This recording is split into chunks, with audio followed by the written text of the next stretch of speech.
And we are live. Welcome back, everybody, for session 6 of Vampire the Masquerade. Before we get started this evening, who would like to do us the favor of recapping the events of the last session? I'll do it because if I remember correctly, at the start of the last session, someone made themselves a victim by being like, "I'll do it," like always. That's my bad, man. So, anyways, what happened in the previous episode? Proceeds to still make myself a victim. Stay off my cross. Stay off my cross. That victimization is only for the humor, right? It doesn't bother me at all. That's not how victim mentality works. But last time, our group met up and we kind of caught up a little bit after a little bit of downtime, a little bit of going our separate ways, doing our separate things. And then we had the mutual agreement that now's as good as time as any to finally take a hit at our next big lead following our current task at hand, which was hunting down this cartel leader, Hector Ruiz. And it led us out into a rather large abandoned or derelict cement factory. Once there, we proceeded to go through and somehow managed to maintain our stealthy spec op demeanor as we fucked our way through getting through into the building. We got in there in the course of our investigations. We ran into some spooky stuff, but we pushed on through until getting to the end when we found out our target was dead and had been dead for a while. A little bit of investigation and realizing that once we got there and investigated, this is all a triggered event trap kind of situation going on. The party decided to split in two, with Felix and Victor deciding they were going off in pursuit of some semi-trucks loaded with unknown paraphernalia, while Waffles and young Primrose decided they were going to stay behind and make sure they cross all their T's and dot all their I's and get as much info as possible from the room and the area. Waffles and Primrose's investigation kind of got a little more contextual information about the situation and what had happened and gone down, as well as managing to get into some servers and pull a decent amount of data out regarding this building and the events that had transpired into it prior to that night. But as they're doing that, they realize, this entire place is catching fire because it was apparently rigged to go off, and they beat a hasty exit. Jump back over to Felix and Victor as they're on their their high-speed chase in a Subaru. Still getting that fixed for you, bud. With grit, daring, and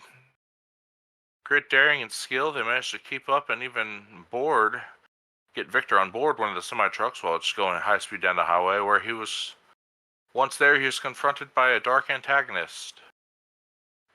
Another being of supernatural skill, and they proceeded to have epic anime-style combat on top of the speeding semi. Victor, though maybe being slightly outmatched, showed what for, and gave as good as he got before just catching the short end of the stick and falling, and proving that Newton is indeed the master of the universe. His gravity and momentum kicked his ass off the truck. After that, everybody kind of met up again in town for the end of the evening to discuss a little bit of what had gone down, and made contact with some folks in their community to investigate some of their findings, and they broke for the evening as Victor needed some serious he needed some therapy. He needed some food therapy. Get him a little sip. And then everybody broke for the evening.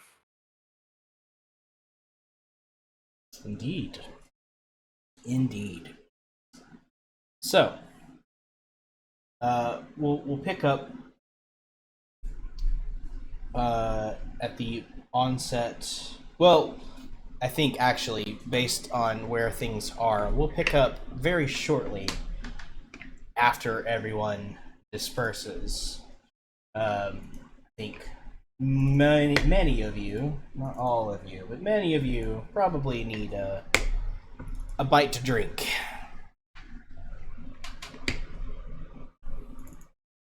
A gulp to eat. Yes. So let's take care of that. And then we'll talk a little bit about healing, because that is going to be very important for Victor at this moment.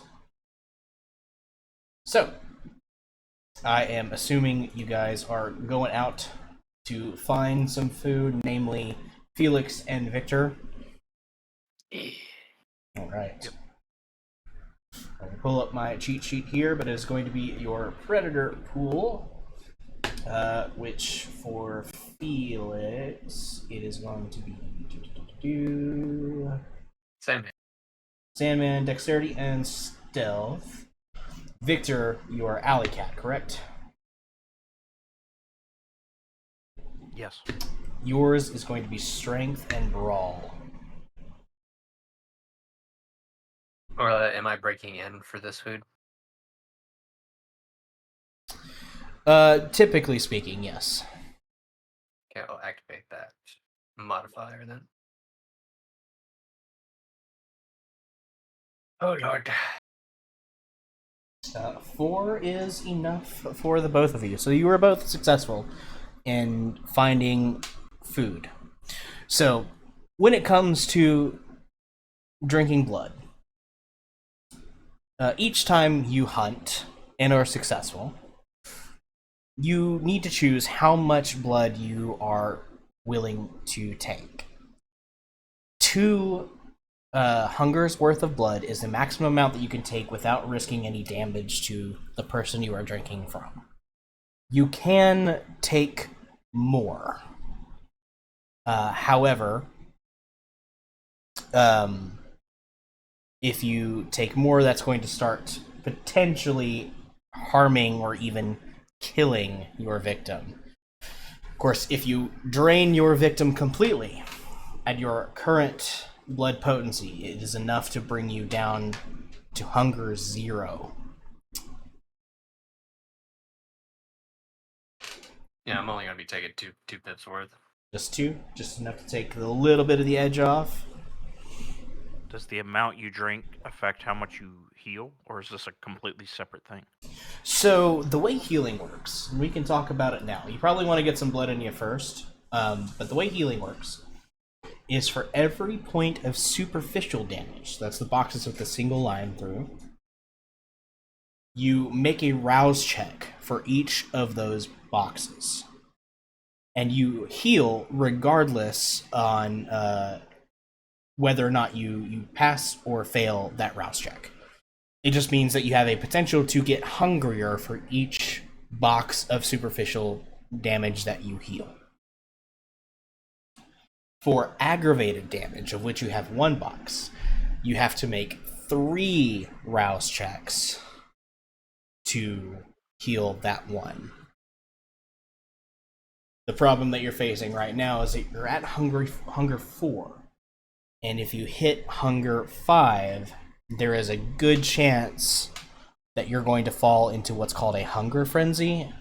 And Victor will do anything he has to do to get blood. The beast will take over for a short time. I gotcha. And the failed rouse check is what increases the hunger. Yes. I gotcha. So ideally, I you'd will- want to feed a little bit and then maybe risk a couple of those rouse checks to heal the superficial damage at least. And then, yeah, go from there depending on how your rolls go. You'll also have a chance to hunt the next night as well. Okay. I'm going to try to take 3 hunger. Take 3 hunger. Okay.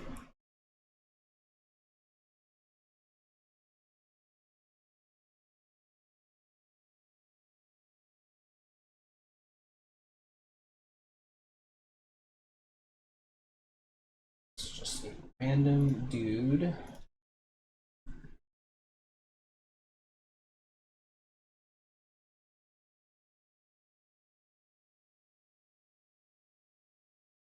Okay. You take enough of their blood to leave them weakened. They're definitely going to feel lethargic, and if they check into a hospital, then they'll show up as being what's the term? They're going to show up as short on blood, anemic. That's the word. But they'll be fine. But it is enough to take off 3 pips of hunger, leaving you down to your normal 1.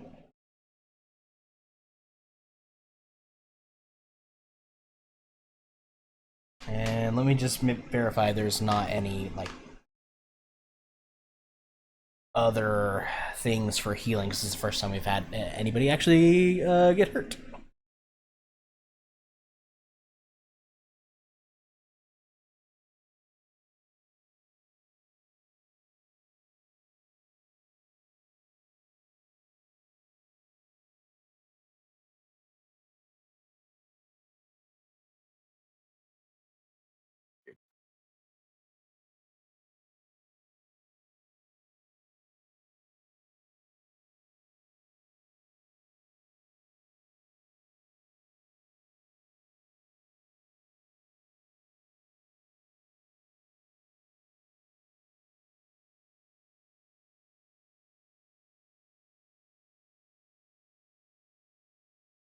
I don't think there is, at least not on superficial damage. So, if you would like to go ahead and risk trying to heal some of those superficial, or if you want to try and heal the aggravated damage, you could do that as well. It's 1 per for superficial and 3 per aggravated. We'll try to heal the aggravated. Okay.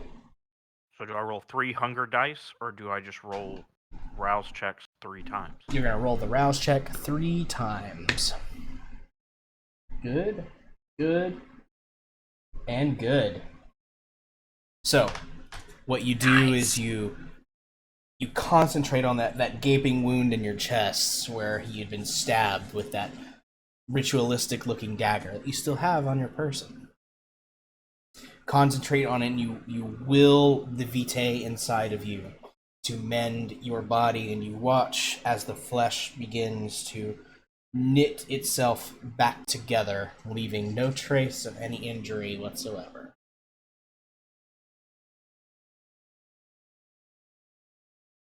You may still try to heal the superficial damage as well, but those are much easier to do. I'll try to do 1. Okay. Yeah, I figured that would happen. You get hungrier, but you still heal. Oh, okay, good. Yeah. Yep. But it's just because you're using the vitae to do things for you, it rouses the beast. That makes sense. Cool. Alright. Felix, you took 2, so you're good to go. Anybody else doing any hunting for this night before we move on to the next?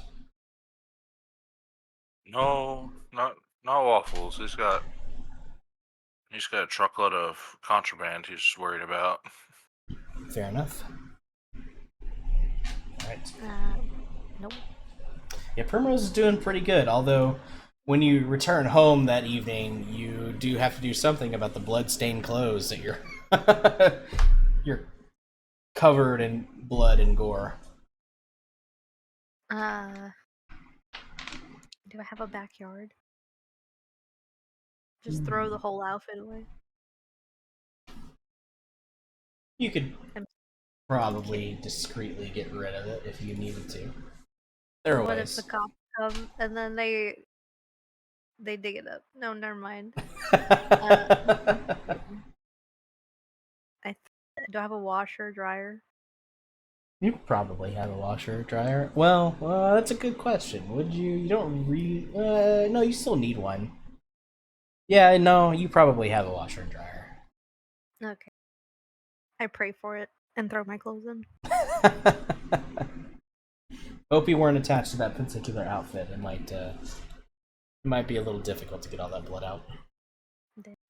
Or just Deadpool it. Yeah, just wear red. This is actually the reason why vampires wear black, typically. Not just because they're goth. They are. It's because it hides the evidence of blood much easier. That makes sense. Alright. The next night, go ahead and have everybody roll a rouse check for the next night awakening. You know, it would be pretty funny if... Hey! Oh no, fucking... Every time. It's okay. There's no such thing as a bestial failure on a rouse check. It's just a failure like any other. So, with that being the case, any hunting you want to try to do this evening before you try to set up that meeting that you were talking to Vinny about? Waffles is gonna make he's gonna take a little time to snatch up some sip, because yeah, right back where I started last time. Your alley cat, so strength and brawl for you. Yes, sir. I assume you're hunting in your domain as well. Yeah. Okay, cool. Jeezy will also hunt. Felix will also hunt. 4 successes is enough. Victor, you could potentially re-roll, willpower re-roll. For those 2 black dice, you're going to have to get a critical, though.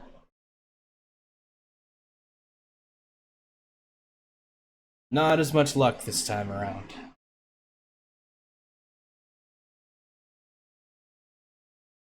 Uh, 3... Uh-oh. Uh-oh. We'll get to that here in a second. Waffles. You are successful in your hunt. How much do you take? Just dose. Just 2? Yeah. Just enough to leave them... Leave him guessing. even guessing.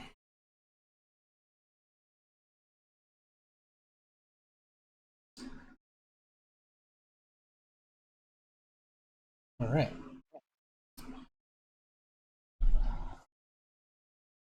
Victor, unfortunately, you are unsuccessful this time around. Felix.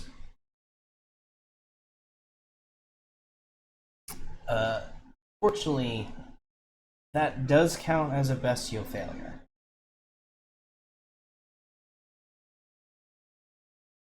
Which means... Well, which means you're either going to get a compulsion or some other thing is going to happen that puts you in a sour mood this evening.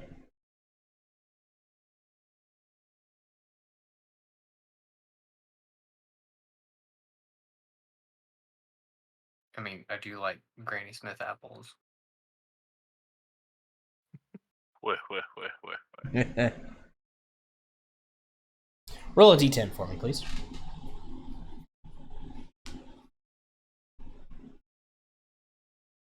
No whammies. A 4. How do you like those apples? Those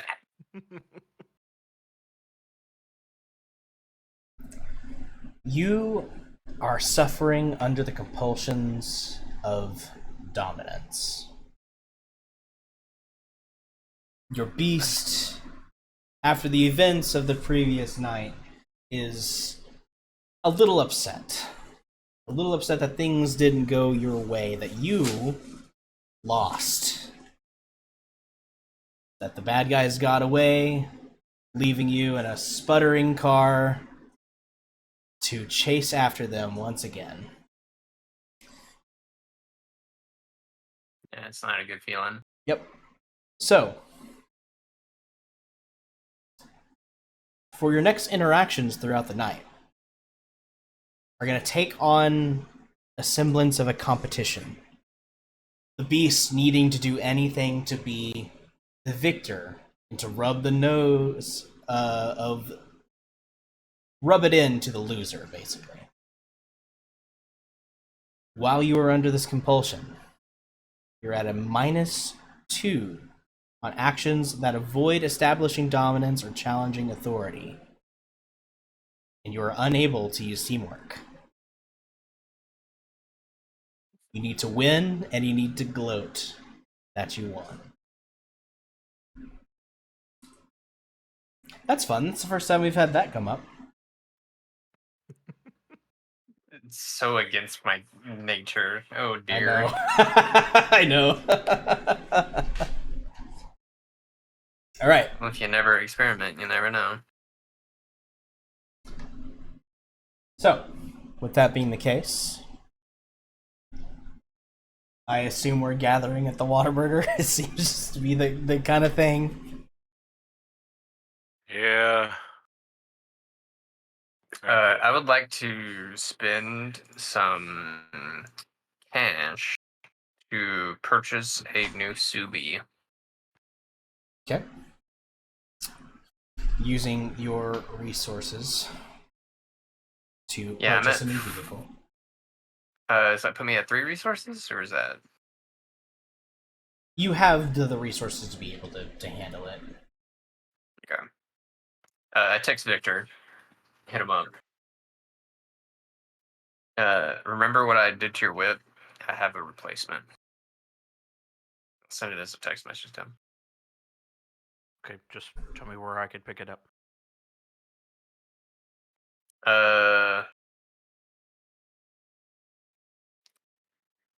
That's a good question. I could drop it off. Yeah, I could probably have one of my boys.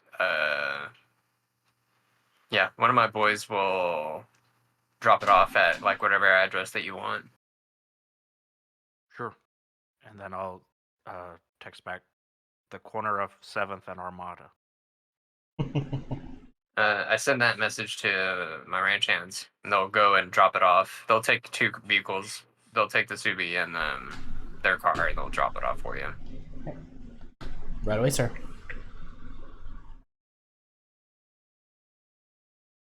Yeah, and after that, I finished up hunting. We'll go ahead and head over to that Whataburger. Okay. Anybody else doing anything in particular this evening before gathering?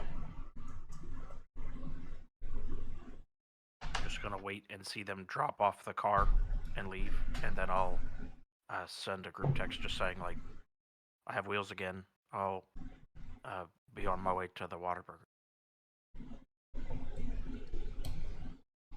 Everyone receives this message. Yeah, Waffles probably spent the end of his last evening looking at that server blade he pulled Hmm. and kind of getting not actually hooking it up to anything, 'cause, like nervous about it because everything's a trap. Fair enough. But looking at what he needs to do to like kind of air gap and to like set up where he can get into it in an air gap kind of situation. So Sure. probably getting online to Best Buy and ordering a few things. So, like I need a laptop. Buy himself a cheap computer and some stuff. Tell you what, make a wits and technology roll for me. Yes, sir.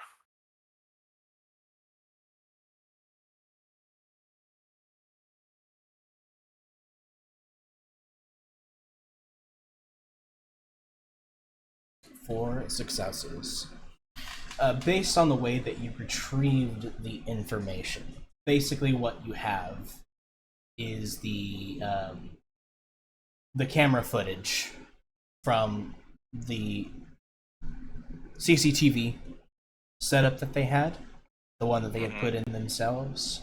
You're not entirely sure how far back it goes and exactly how much video footage you have, but that is what you have is video footage. Oh wait, you took the actual server, didn't you? Yeah, I took I'm the entire sorry. hard drive out of it. Yeah. I'm sorry, it's been a week and I've slept a lot since then. Okay. So with that, back whatever I just said, ignore that. Taking a look at it, it doesn't appear to have any sort of extra special security. It seems likely that whoever set it up was only passingly familiar with cybersecurity type things. It doesn't seem like it would be a problem to hook it up somewhere to pull what's off of it. Okay. And most likely what is on it is just footage, just archived footage from the camera system. All right. Cool. So I'll dig through it. So I can do that a little later. Yeah. All right. And that's and then if then he just heading to Waterburg. Like he's not delayed. That would have been like what I was doing like the last few hours of the last night. Yeah. No problem.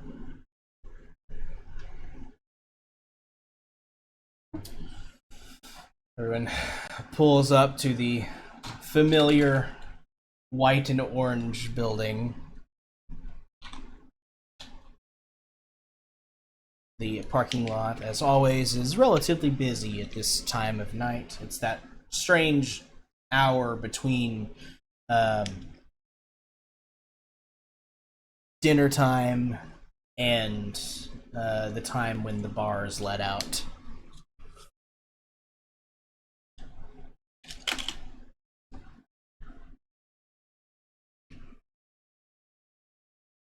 All right.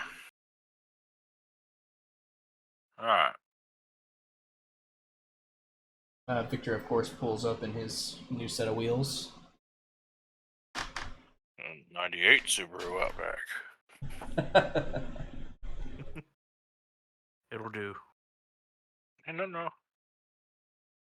wrong with it. All right. Not as full of holes as prior. Oh yeah, healed up nicely. Good.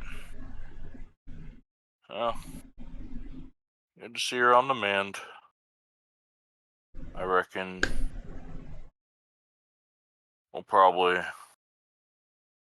arrange a meetup with the big wigs and go over our current situation, what we found.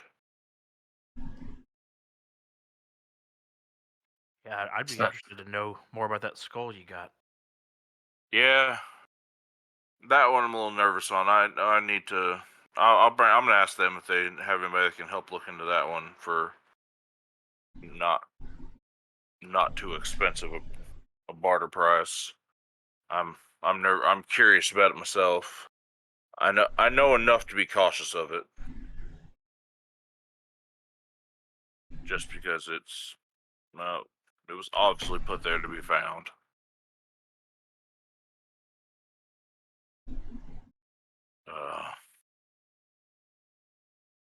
But we'll probably give a call up to the Italian and see if we can see how they want to handle either us bringing in our evidence, or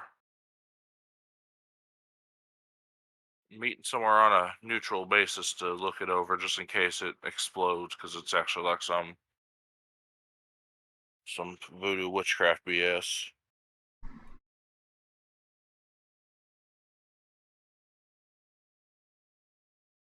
Yeah, that's the next step. See why not. Yeah, I mean, I believe technically we've fulfilled our end of the agreement for this month, but it's a wait and see kind of thing. See what they say. And we found Hector. And we did.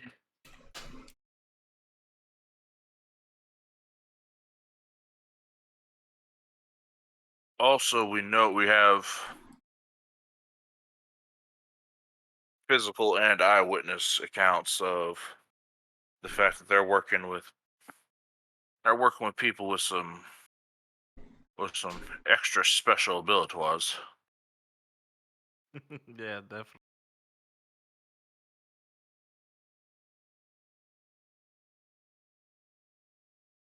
Sounds like one of them damn anime protagonists. Yeah, I'd agree. Geeko Definitely Deki had some skills. Moss. That was just about like the most anime thing I've ever had happen in a game, to be honest. Yep. Well, all right. I'm gonna. Anybody have any objection to us the group arranging a meeting, considering this is a group activity, because this affects all of us, not just one of us. Yeah, no, I'm all for it. All right. All right.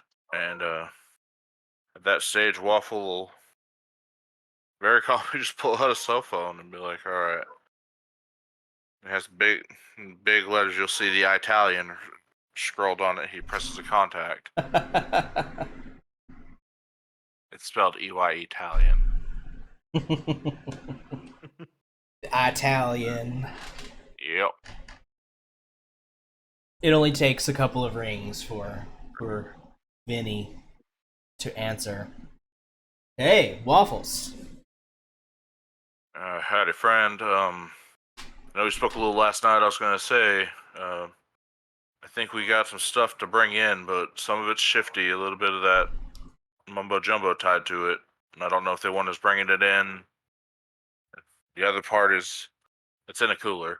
So don't know if they want us bringing that into the building or they want to meet at a third place where it's a little less conspicuous. I don't know. Talked to the boss lady last night, and she would prefer to have the meeting here at Casablanca. But now that you mentioned that, I'll have Anna meet us at the door and make sure things are, copacetic. All right, can do. All right, boss man. I'll gather up the posse. We'll be down shortly. We'll be expecting you. All right. All right. Talk to you later. All right, team. Looks like we're heading over to Casablanca.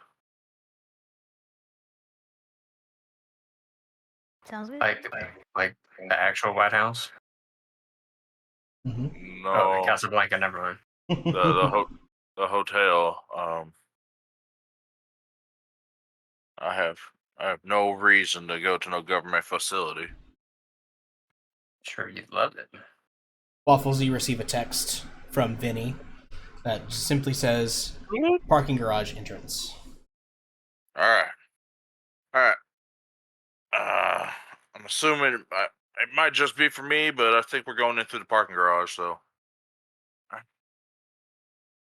head that way. Good. Yep. It's Since I got some everyone. new wheels, I'll race you guys there. Okay. A challenge has been issued. I mean, if you want to test her out, by all means. As I open the door to my ratty 83 truck. Nah, I'm just joking around. He hits a button and all of a sudden it's got like the fucking undercarriage lights, the neon lights pop on. I press turn the key and be like, "You really want to race?" Yes. And you hear me flip a switch and you hear the turbo kick on. Be like, "Let's rock." Yeah.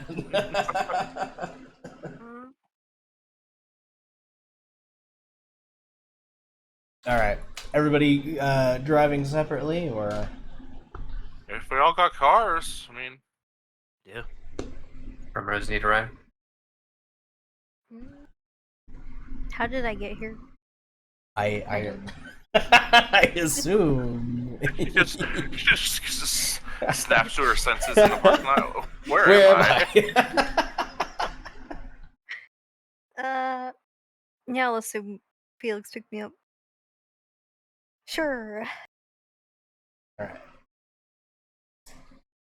Two of you are riding together. Yeah.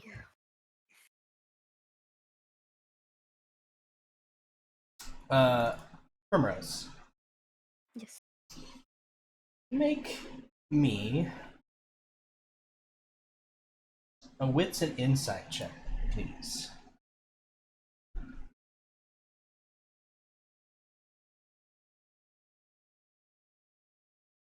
Ooh. 2.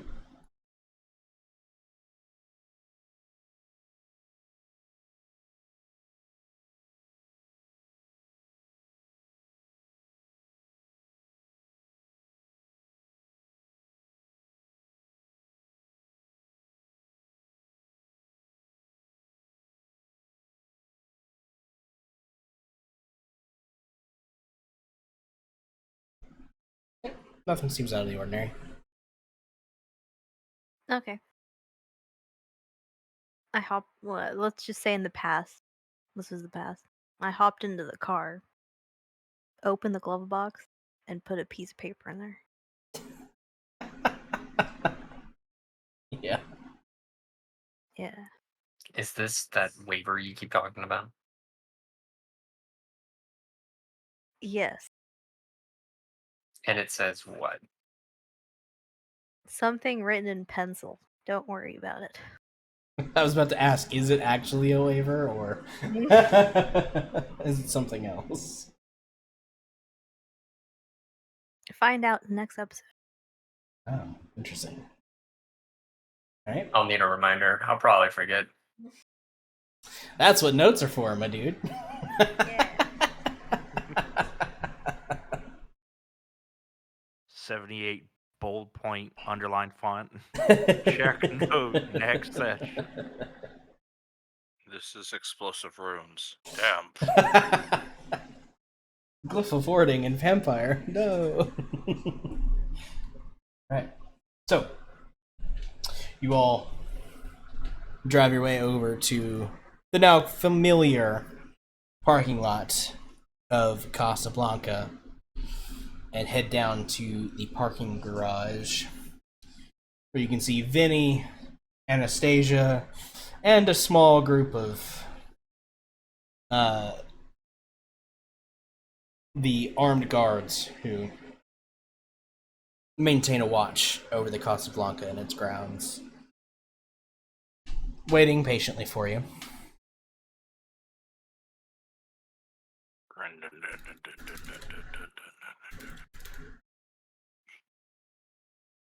All right. Well, not one to waste too much time.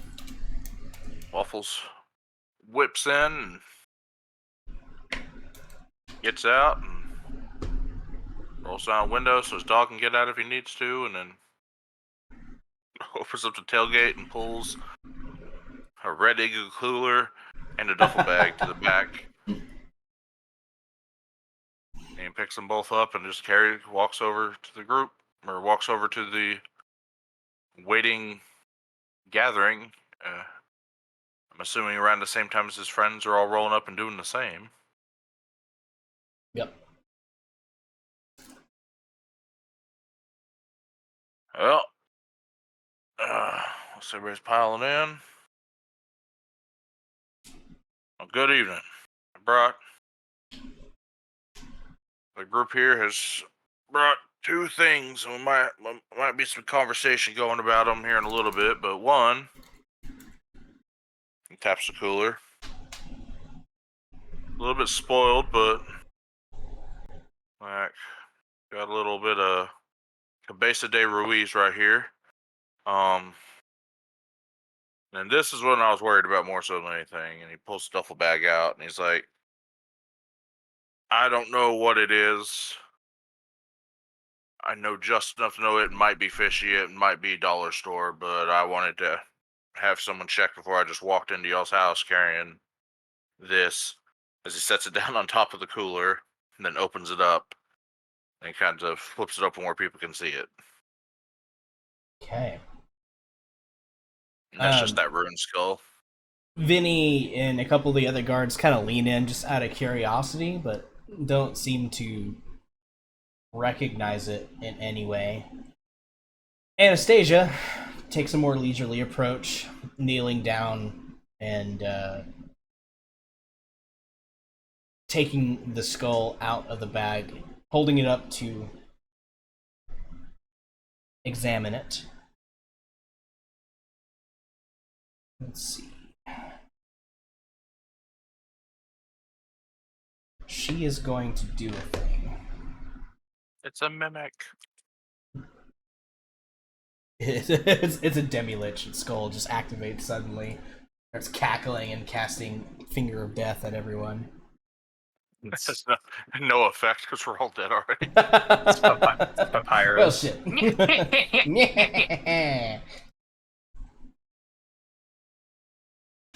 Intelligence and awesomeness. I'll just do that over here. One moment. Yep.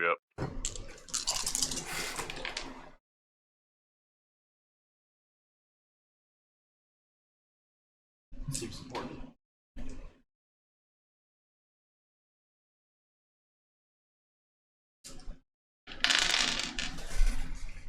She holds up the skull, closes her eyes for a moment, appears to be in deep concentration.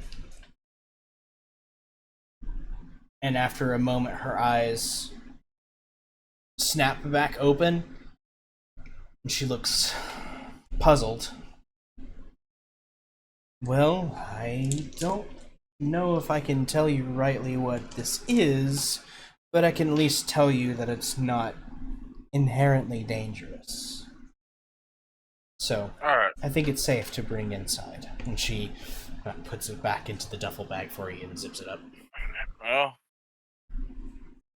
Well, thank you for looking into it. Better safe than sorry. Agreed. Shall we? Yes, ma'am. And as you are all being escorted inside, Kason, would you do us a favor and join the call? Hello. Hello. Hi. I had to turn off the stream because I was hearing everything twice. Oh yeah, I'm sure. I was like, oh my god. I was like ready to go in cool and like calm and collected, and I was like, oh my god, I'm hearing things like all the time, like multiple times. Hello. Exactly. James, this is Kason. She's a good friend of mine. She's played in Hello. some of our other Hello. D&D games. She is our special guest for this evening. She will be taking on the role of Bonnie Parker. So, speaking of Bonnie, where is Bonnie at as she awaits for the group to... Sorry to ambush you. Where is Bonnie no, at? you know, I honestly didn't think about that. Yeah, I didn't either till like just this second. So I would picture Bonnie being in what would be the penthouse, and she'd have the whole thing set up, but also she'd have a weird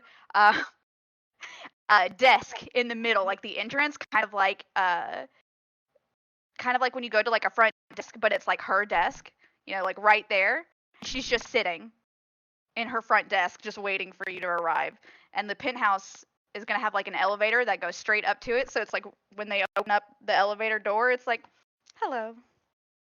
All right.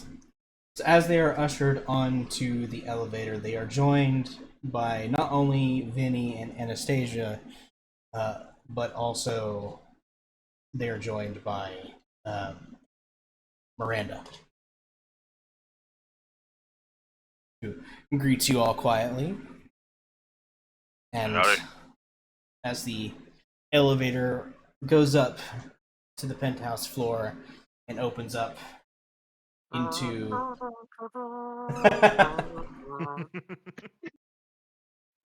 I feel like there's saxophone playing. Like a little bit of uh, saxophone in there. sensual saxophone. Exactly. Oh, it's just a elevator music version of Careless Whisper. Do, do, do, do, do, do. And listen along. That being said.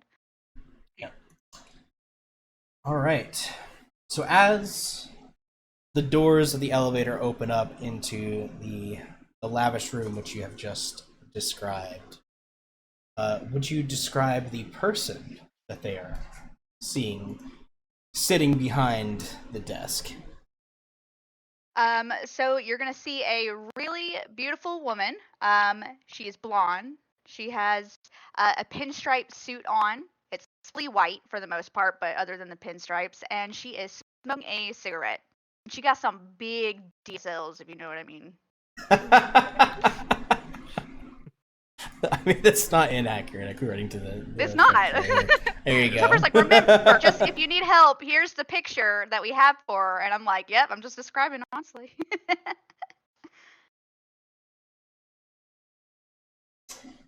Man, Casey, your archetype of characters that you like to play, Hot. it's a good vein. You know, I don't like to gas myself up, but I like to gas my characters up. I'm just gonna sit here being monstrously repulsive. At least You I'm don't over. discriminate. At least I'm over 6 foot. Well, you don't discriminate. I don't discriminate. Yeah, I should rephrase. You can't really say we when Miranda's in the room. True. Speaking of, Miranda and Anastasia walk in. Miranda takes the spot on your right-hand side, and Anastasia takes the spot on your left. Hello, ladies. Evening, Bonnie. And I'm gonna look back at everybody else and say, hello, kindred. Hello. Howdy, ma'am. Nice to finally see you guys in person. Mm-hmm. Well, How pleasure How to can I meet you. help you guys? All right. So, I believe one thing was you wanted to capture and Hector Ruiz. It's gonna lead into a story tale. I picked up the igloo cooler. Here's Hector. I set it down. Someone knew we were coming. Maybe it was the investigation party your boys had. I don't know. But someone knew we were on our way up there, and it was rigged up. I mean, we took out the facility, but they were running some drugs at a. They were running drugs like some vampire adjacent drugs out of there, and I don't know if we shut anything down, but we know what happened. It's 2 trucks worth. Plenty of. There was supernatural involvement in that situation too. I think everybody here felt it. One of us more than the others. And on that note, we did find this, and I'll pull out the curved dagger and kind of set it on top of the little mini cooler. Yeah. Yeah. Interesting. Bonnie. Well- I'm gonna open the cooler. What do I see? You open up the cooler, and inside you see a beginning to rot human head. Looks to be of a Hispanic man. Bonnie look visibly disgusted and just shut it. I'm gonna pick up the dagger. Now, the dagger does seem a little familiar. It's not quite the same as the one you received, as we had previously discussed. But it is very similar. This one seems I'm to gonna be a little less. The one you have is very decorative. This one seems to be a little bit more utilitarian. Okay. I'm assuming that Anastasia, she looked at my other dagger and she is aware of all that, right? Yeah, and she definitely raises an eyebrow as she Yeah. sees it. I'm gonna hand it to her so she can look at it closer. Give me a moment, and I'll see what I can find out. Who did you say that this was from? She says, looking over at Victor. I found it in my chest. But From another kindred. yeah, from another kindred. So while Waffles and Primrose were continuing to investigate, Felix and I made off in a chase, following these two semis that were leaving. We were able to get close enough to allow me to hop on, and I fought some other supernatural being on top of it. He planted that in me before he knocked me off of the semi. They got away. Maybe the recollection of the mask. Oh, Describing. definitely, yeah. The person holding the dagger had a mask with a bunch of like ornate eyes on it. Some of them seemed to be like carved in, and others just superficially painted over. There's a bunch of eyes, kind of freaky. DM, would I recognize that mask? Not in particular. Okay. Nothing. Yeah, it doesn't Mine. necessarily match with any particular groups that we're aware of. And backing up, you said supernatural things at Force. What type of supernatural things? Oh. Whispers from the ether. Personalized. Yeah. Personalized hallucinations. Seem to be aimed. Fun is only beginning is what I saw. I think everybody else might have seen something a little different. Kind of matched up with the matched up with a lot of what we saw too. Like the Hector fellow, one we're assuming is Hector due to all the evidence pointing to it that being the most likely case. I do have to preface that I can't 100%. He had a Hector Weeze ID on him, and he was dressed particularly well dressed enough to be a boss. Couldn't pull his heart out. His heart was gone. But he had a note, fun is only beginning. It seemed like something was taunting us. And even though I was invisible, he could still see me, according to the voice. What you're describing is a certain type of kindred that I know of. They have the ability to share their madness. Okay. So, more than likely, there was a kindred here. And I know them to usually be a part of the Sabat clans. It lines up with what I know about the Ruiz gang. They're based out of central Mexico. I don't know why they'd be here, but that lines up. It concerns me if the Sabat is involved. From what I know of them, they don't have good intentions. Victor noticeably scratches his face, or rubs his face a little. No, they don't. You don't say. You don't say. You Or don't not. say. Waffles does. I'm sorry.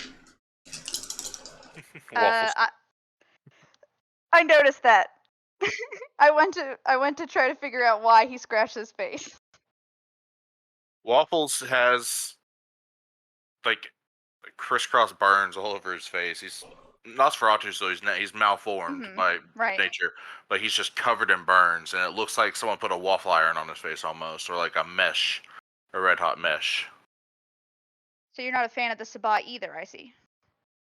I know who they are, and I don't approve of their lifestyle. I I figured agree.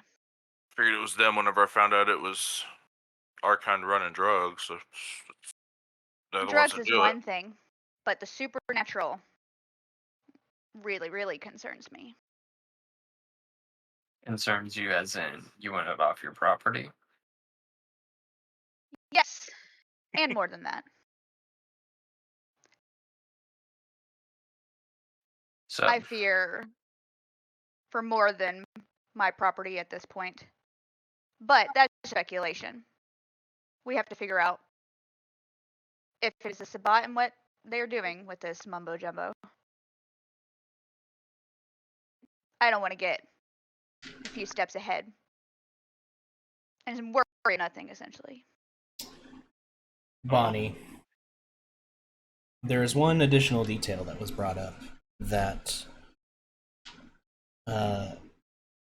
makes you recall something from your history.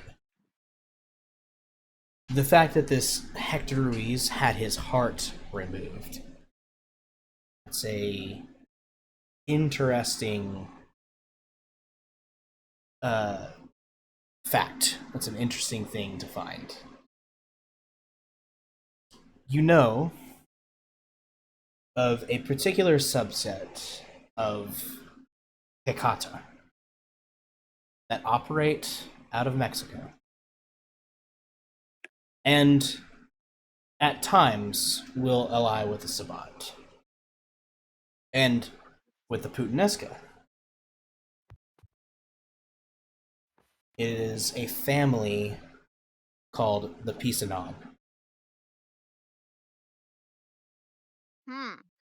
They are, what little you know of them, they are apparently descendants of kindred living within the Aztec. And one of So, their like really old ones? really old ones, and they carry over certain traditions from that particular background, such as the removal of someone's heart. Okay. Well, So this realization on your part has a bit of an effect on you, unfortunately, as you realize that they mentioned one kindred, but now you know that there are at least two, which means that there could be more.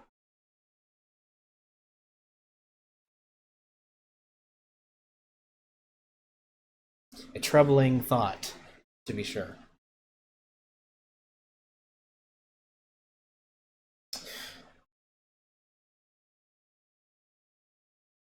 you're just gonna see Bonnie just kind of like sit and be silent, and like her wheels are turning for a while.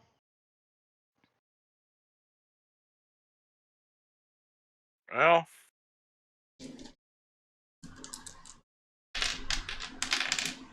we might have more information later on about this, but right now, I mean, this is what we got at the moment. And I fully intend to help you find out more information. I will use whatever resources available. and they'll be hunted regardless. That's great here. Because that's honestly, politics aside and doing things from favors and everything, this is a threat. A threat bigger than just my turf. Of course, I'd like to keep my turf, but you know, I'd like to protect my family inside of it. And I'd like to not see the world around us crash and burn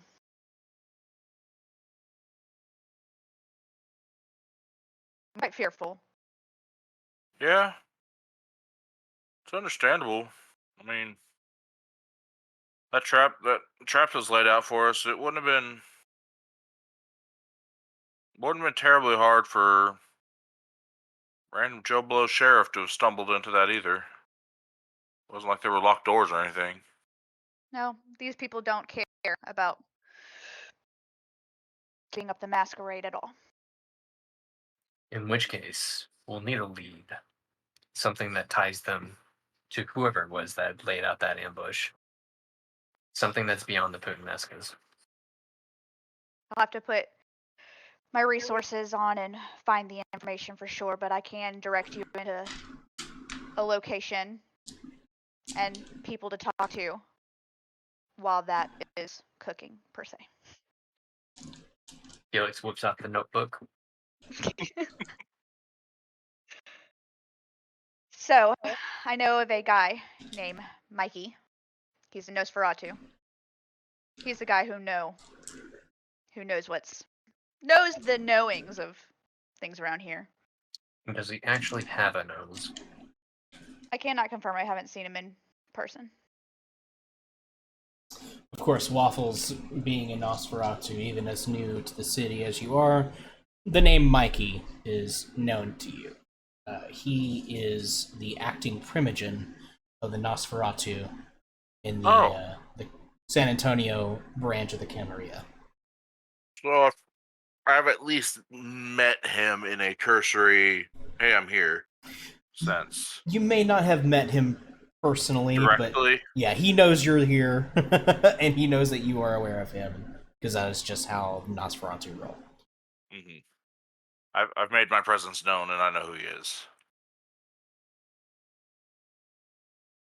Okay, with that all being said, like I said, I'll give you my resources at disposal because this is a common thing that we need for our self-preservation. But there is one thing that I do ask. If my name comes up, we must protect not only me, but my whole family. And when I say my family, anybody in this jurisdiction, I consider you guys too, but you're deep in it. But with that being said, having people who can mess with your minds, I'm going to need to do something. If anybody asks about me, you do not say anything. And I'm going to try to do the little mojumbo Topher. All right. Who are you targeting first? Who is the closest? The last one that talked to me was Waffles, right? Yes. Waffles. All right. Waffles. Yes, sir. You are having mumbo jumbo shit done upon you. Noting this down as mumbo jumbo. Your mind is automatically going to try to resist it. Oh, 100%, yeah. With a roll of intelligence and resolve from you. I need to check a few things to find out exactly what this dice pool is for Bonnie. A cult. Okay. And she's discipline 4.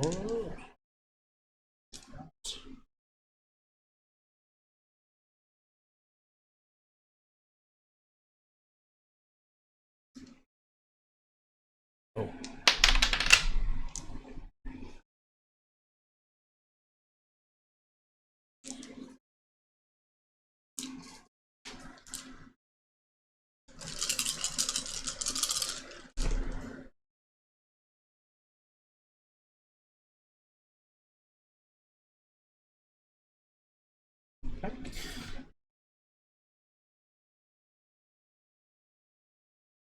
You're going to submerge directive this as well? Yes. Okay.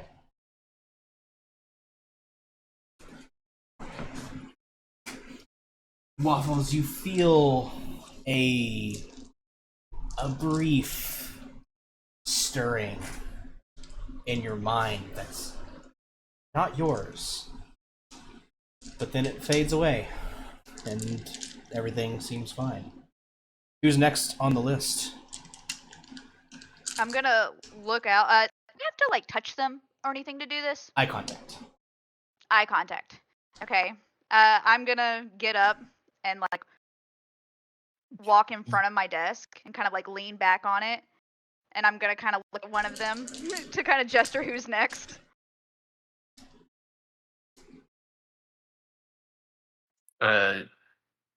Felix, like, after finishing, like, notating, like, looks up at you. Okay. Felix's turn. Okay. Is that same intelligence and resolve from you as well? Hmm.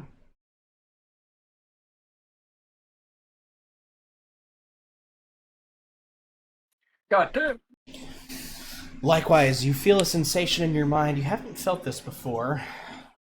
It feels wrong, alien, almost. But it passes quickly enough, and nothing seems amiss.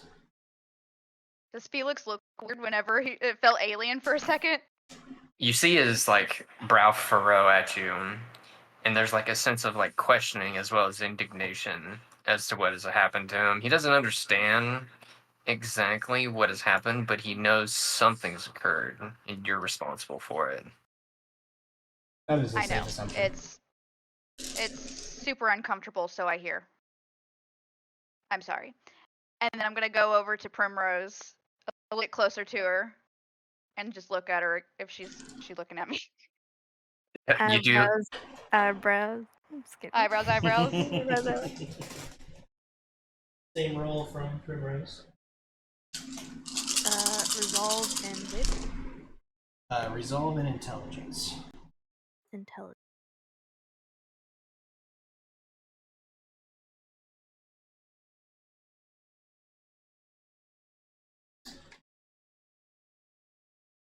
A momentary invasion in your mind.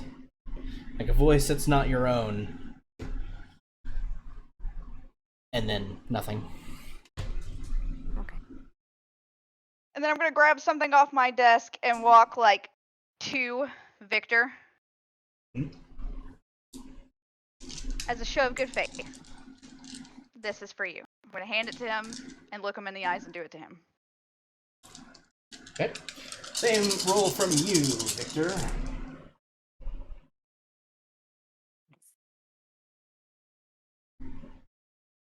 Oh fuck.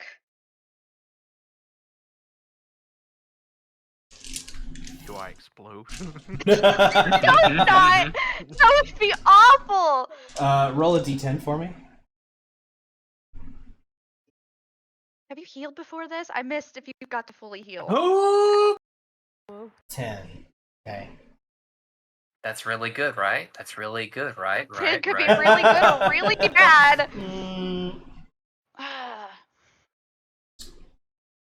That's rough, buddy. Like, he just starts seizing on the floor, and I'm like, that's so rough, buddy. I'm so sorry. Hang on one second. You just hear Snake on the floor. I don't know what show it was from, but it's this guy like freaking out, and he's in a doorway, and he's like walking in and out of it. Oh my gosh. I gotta Victor. find the meme. It's a meme. Go ahead. So you feel that pressure in your mind that everyone else has experienced, and it feels just wrong and invasive, but it passes quickly. What lingers, however, is something about the envelope she's pressed into your hand as she did this makes your beast antsy. Or maybe it's the combination of everything that's happened before. You feel that just like the night before, that daredevil nature of yours rearing up inside you, and you know that you need to do something a little crazy do something a little risky to satisfy the compulsion of your beast. This is an immediate thing? You don't have to do it immediately, but for dice pools that are not in service of fulfilling that compulsion, will be at a disadvantage. I see. Okay. Can I look at the envelope that I've been handed? The envelope Anything? simply has your name written on one side in a handwriting you recognize. It's Catherine's. When did you receive this? I got a guy. He handed it to me this morning. Who's the guy? Just one of my guys. Honestly, he's just a no-name runner. But I had him searching for Catherine. I wanted to show that I wasn't just someone who takes. I wanted to give. So I went looking for her because I knew that's what she wanted. We found her. Well, I appreciate it, but I kind of didn't want my presence known. Well, too late to put that cat back in the bag. Yeah, so I agree. But I do appreciate holding up our end of the deal. I'm gonna clap my hands together and say, well, now that all that uncomfortable, probing your mind is over. I really don't like doing that to people that I actually respect, and I respect you guys. Y'all have done a lot. And I appreciate it. More than you can know. And I want to give you the chance to do this and trust you, Trust is weird around these parts and everything.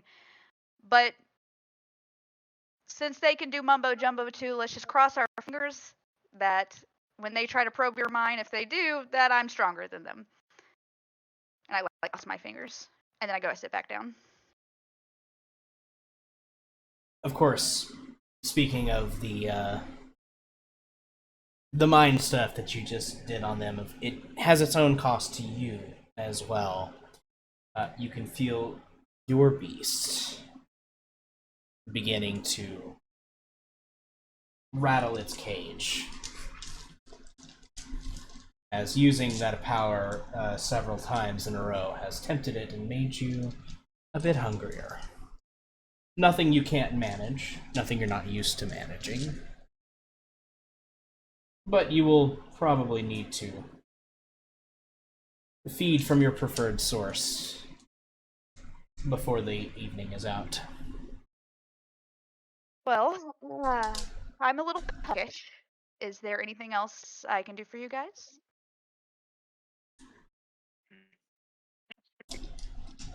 Do you happen to recognize this relic?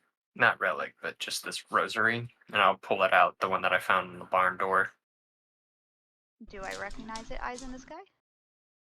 Well, you recognize that it's a rosary. They're not exactly uncommon in this part of the world. It seems to be a relatively simple make. The beading is almost entirely made of wood.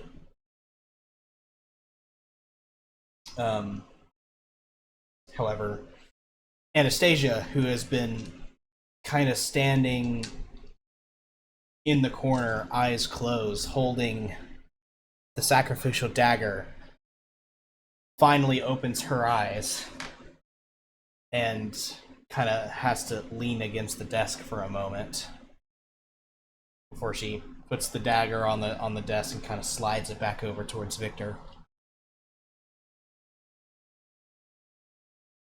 Also, Victor, the previous night when you were stabbed with the dagger, what would you say Victor's emotional state was in that moment? Probably more like defeated, disappointed. like he had an opportunity to do something potentially useful and failed. He's kind of like kicking himself a bit, while also kind of like reeling from the hunger. Anastasia kind of looks up at you as she passes the dagger back, and she says, "Well, at least you're still standing. I can't say that that's not an impressive thing, considering what else I see from that.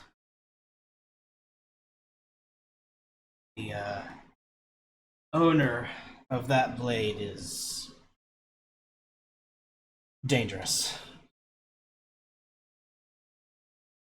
I'm sure he got the point of that. Yes. Well, allow me to add on to say that one might charitably consider him clinically insane. Is that the prognosis? Malkavians. Malkavian. Yeah, Malkavian. So I fucking say in the back.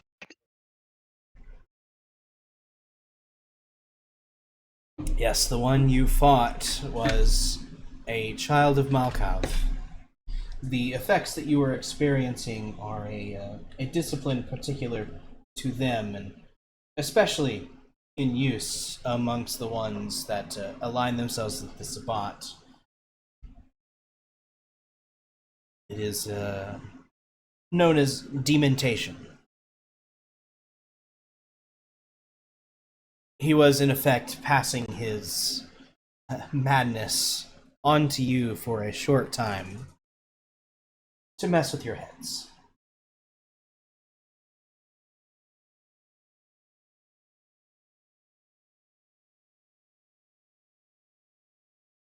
I would be careful of such visions in the future, as even though many children of Malkav have an insanity about them, their prophecies and visions do have a knack of coming true.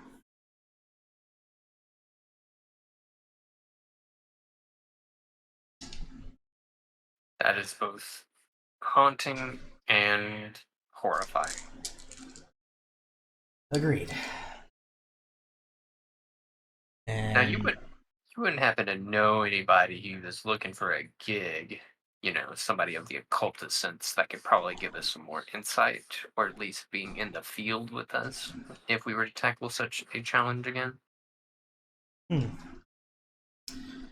I know a few people in the city. I suppose it depends on what area of the occult you are interested in. The protective kind, if such a thing exists.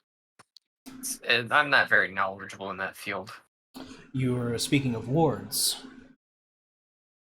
That sounds great. Of a particular kind? Against Malkavians? I... Mind control? I hype up in the back. Yes, perfect, exactly. I smile because I just mind controlled you. I can certainly do some wards for you that may protect you against kindred. They will not be specific to Malkavians, unfortunately, but they could be useful. The price for such a task would be dependent on what exactly you are having me ward. The individual, or would it be better to ward a location? I can ward a location. This is a time-consuming and expensive process.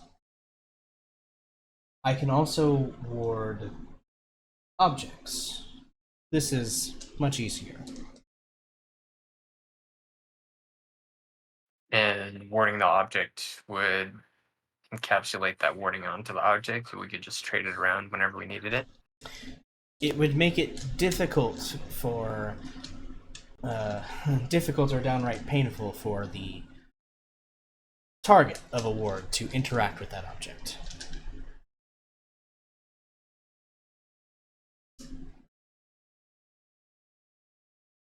For example, if I were to ward, say, a jacket against a kindred, if a kindred were to grab hold of you while you're wearing the jacket, there's a good chance that they will be injured in the process.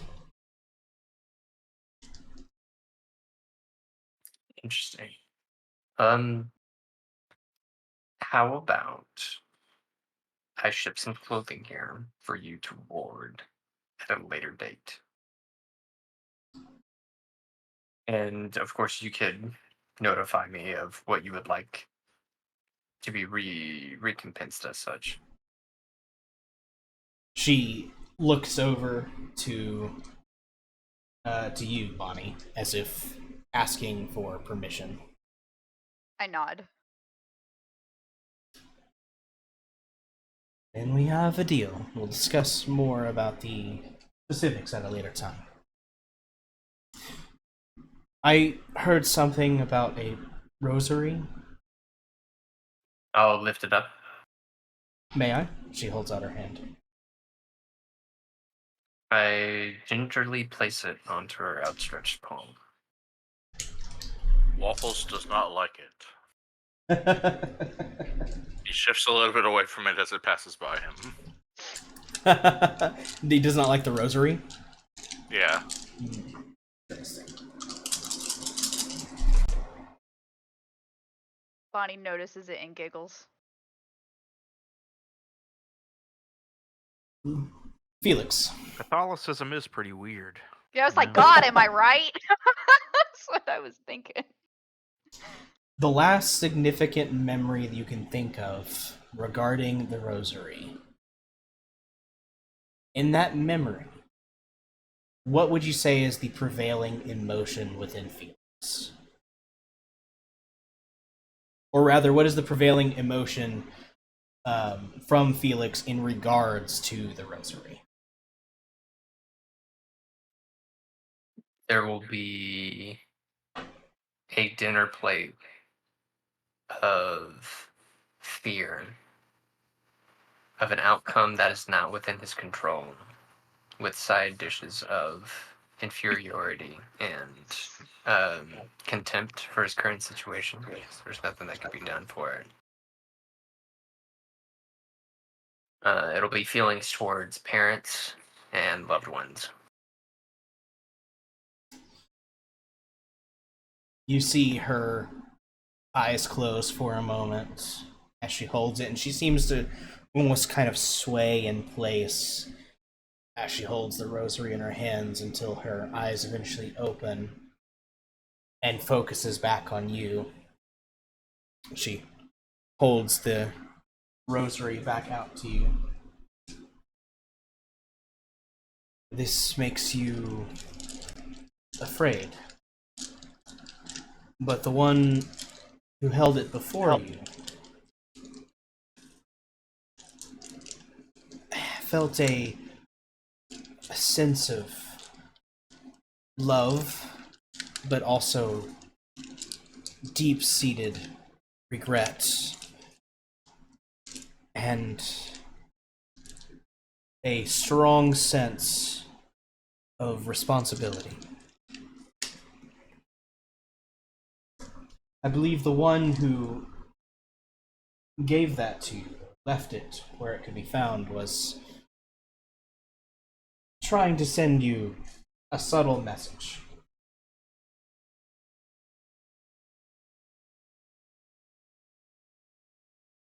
Felix just kind of like tilts his head and like he's looking at Anastasia, but like not at her, because he's trying to envision exactly who it could be that it would feel that way towards him. And his man brain cannot comprehend it. He is more confused than he is informed. That's sweet, but it only leads me with more questions. But at least thank you for telling me.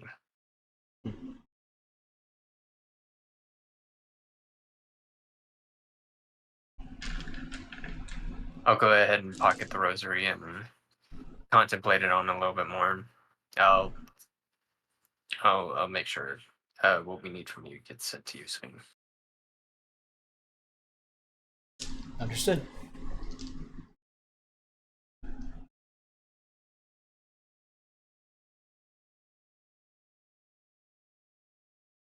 Now, I don't know about y'all, but I need a bigger gun, because I don't think I can fight that Malkavian hand to hand.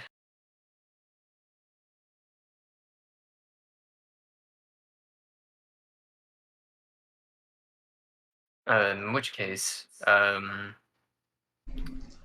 we have a lead. We know who we need to go talk to. And you're going to send us more information about that, right, Bonnie? Yes. Do any of y'all need anything else from her? Because we're probably not going to be around here in a while. Any questions? To concerns? clarify, Bonnie is having some of her own resources put towards tracking things down, but she has also mentioned seeking out Mikey on your own time to see what you can find out. Yeah, so we should try to visit Mikey tonight, right? You'd like to try and find him tonight? I would like to take a detour away from the group and go see the blacksmith. My Alright. blacksmith. Or goodsmith, I should say. I'd like to take care of some business and reconvene with y'all later, if that's alright. Victor he's holding the envelope in one hand and he kind of like flaps it to slap against his other and then tucks it into his breast pocket and says, I probably need some time to myself as well. But I think I'm finished here. Bonnie, is there anything else you wish to discuss with these fledgling kindred? No. I'm pleased with how things went today. And I'm looking forward to talking to you in the future. Or one of these guys, and I kind of like gesture to the girls in the back. Likewise.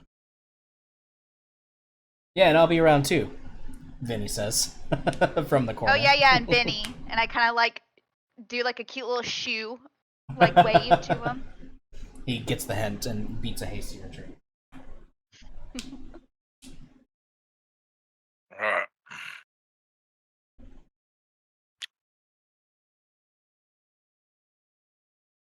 Alright, well, see what we can do.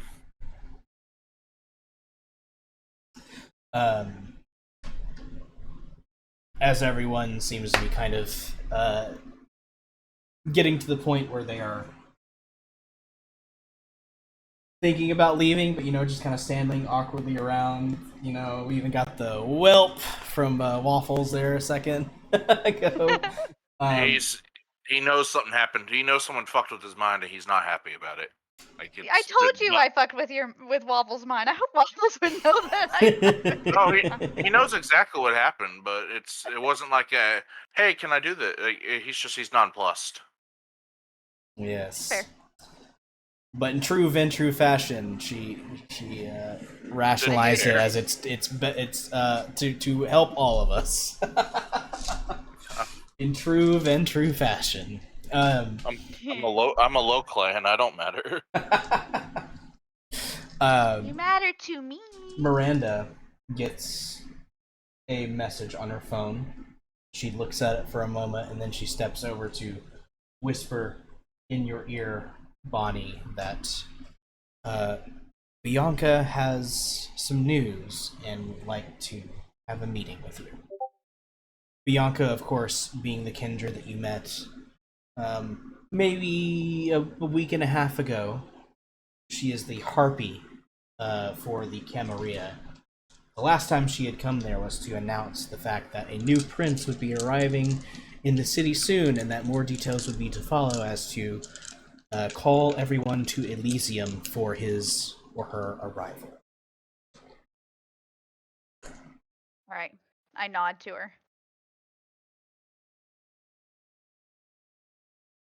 She kind of steps around the desk and politely smiles at all of you and says, Get out. yeah, basically. Yeah. Yeah, just kind of gestures towards the elevator. And away I go. Well, now I'm getting peckish. I might have to eat one of y'all if y'all don't leave.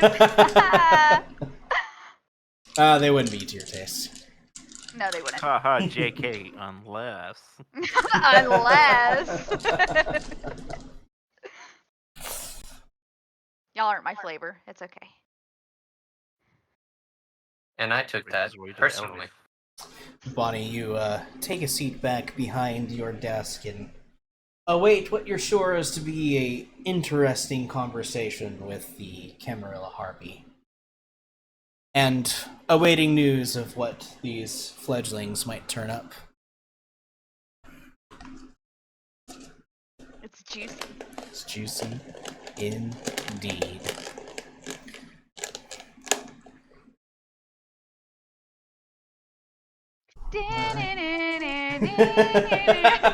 Elevator music. Back down to the parking garage entryway, so you can easily access your vehicles.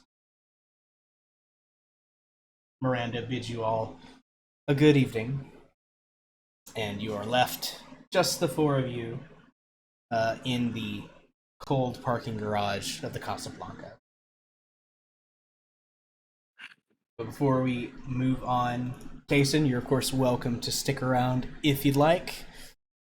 I'm gonna stay in the stream, and I humbly bow and curtsy out. Thank you so much for playing Bonnie. Round of applause, everyone. Yeah. Thank you. Yeah, good shit. Clap hands, clap hands. I When he was mentioned really Bonnie, I was nervous. wondering if that was Yeah. like Bonnie, yeah.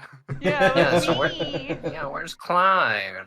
He's upstairs doing Clyde stuff. Glad stuff. Yeah. It's just a Yeah, corpse. I was. Go ahead. Just a corpse on a chair.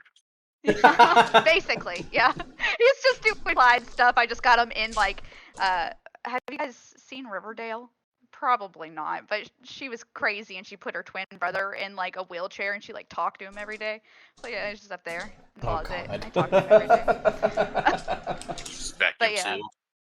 Yes, just vacuum seal. Like I keep the smell away that way. But yeah, I was pretty nervous because Bonnie's more of harsh than I am. So I was like, oh god. I was like, I need to take a shot or something. Like fucking get a little loose. I didn't take a shot, but I did chug like a sour down, and I was like, yeah, I'm just gonna Hey. fucking do this.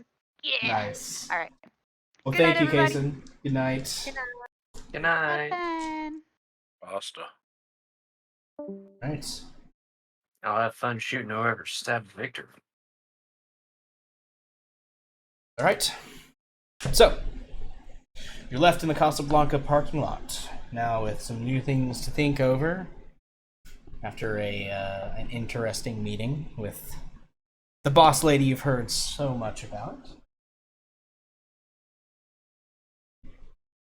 I believe one of you have said that, or two of you have said that might be a good time to peel off for a bit and do your own thing. You can go ahead and start that up unless anybody else has some things they'd like to say while you're together about the meeting that just happened. What the fuck was that? Yeah, she seemed nice. Nice. No. Yeah, by nice, I mean mentally invasive. She did something to our heads. Whether it worked or not, I don't know. It's a contingency plan. if she wants to protect her name, it's more than likely it's a. I'd like to not think it's a kill switch, to where if Bonnie was to be endangered by her actions, it would either.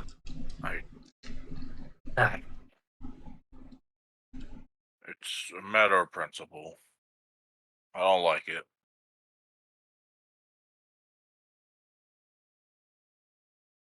Well, fuck it. Guess I'm going to talk to Mike.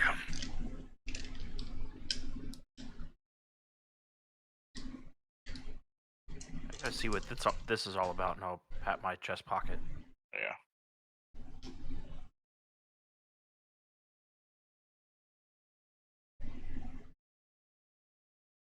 Go ahead and head out, Felix. Appreciate you holding up your end of the bargain here. Yeah, I Oh, hope you like yeah. the new ride. Oh, yeah. Like the color. Waffles of hears this. He walks over to, he's going to a truck, he opens the door, and he throws a package at Felix. Oh. And Felix looks at it, it's a rifle sling. Oh. Hey. Hey. Oh, it's my favorite color too. What color is it? Just black. It's just a black rifle sling. It's Yeah, just exactly. a standard, my- like just a cheap Molly rifle sling, a 2-point rifle sling that you can pick up at any store, any sports store. And I'm like, it'll help. You mean keeping my hands free? That's amazing. It feels weird playing a character that doesn't know all the ins and outs of guns, because like all Felix has ever known is like bolt action rifles, like shotguns, like the tactical shit. He's a country I need boy. I need something that hits harder. It rolls up with the 45-70. Might have to go 50 Beowulf for even bigger. No. You said country boy. 40. Either 30-06, 2 World Wars, or 45-70, the round that won the West. Yeah. 45-70 government, or 30-06. Yeah, those are 2 calibers. A 45-70 lever action rifle, and you mentioned like cowboy. And then 30-06, you could just get like an old 1903 Springfield or anything. Yeah, I mean, I'll ask one of my boys to take a look for me.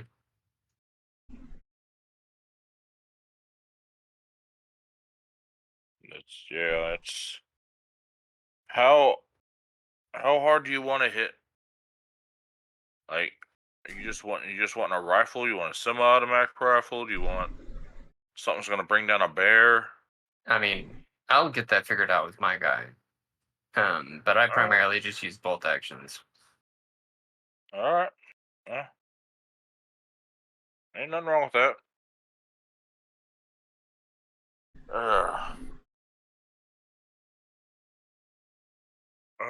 I wish I knew what you fucking did to my head.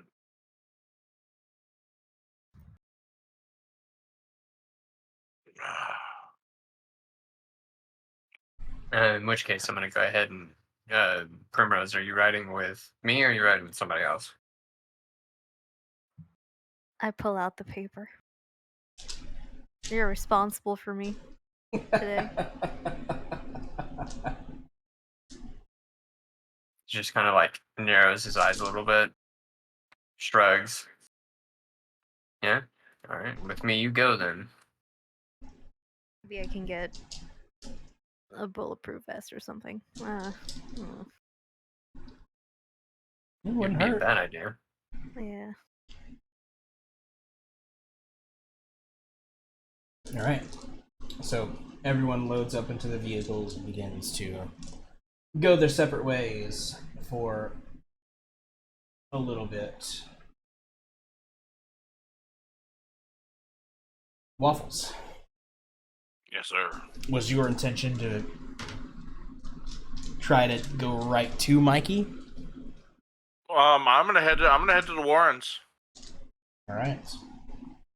Start sniffing around for information.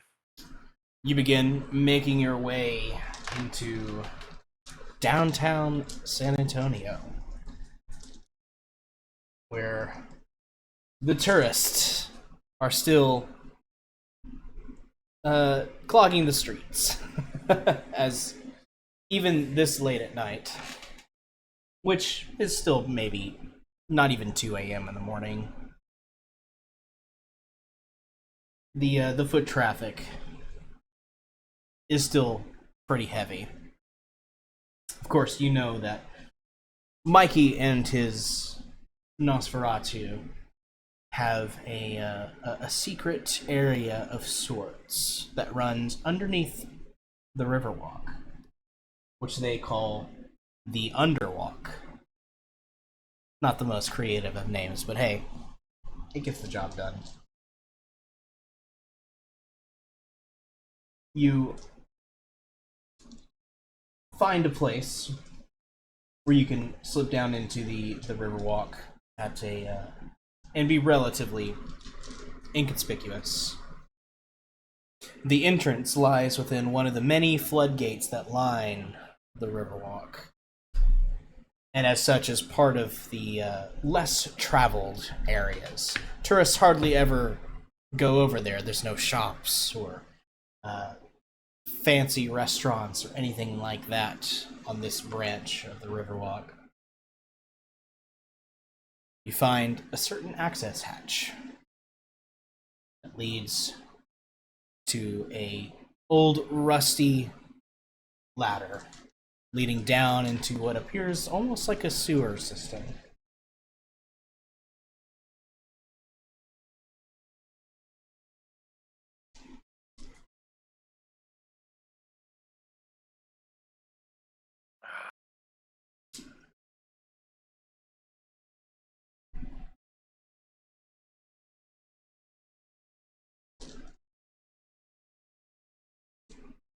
Are you doing anything special? Oh, okay. No, I'm just giving you a chance to. Oh yeah, I didn't know if it all cut out or not because it all went dead quiet all quick. I'm gonna start heading into the common areas of it, like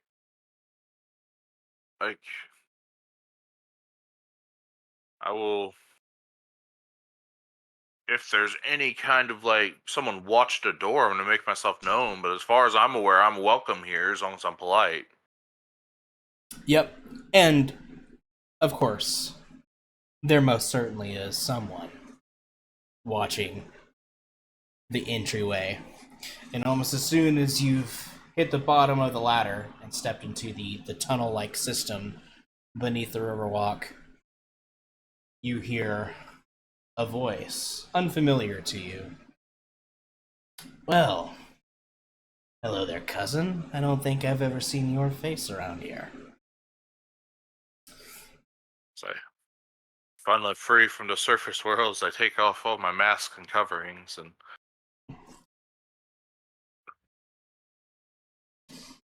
No, friend, I don't come down here much often. I'm relatively new and I've only been in once or twice to pay my respects. You're welcome here. Just, no funny business. Yeah, behave. I got you. You see the person addressing you has now become visible. They are crouched down in a little alcove, just a few feet off the ground that faces the ladder. And you can assume that they had used their powers of obfuscation to simply be invisible. Mm-hmm. Mikey in? Should be, as far as I know. Apparently he had a big meeting earlier. Lots of things happening. Alright.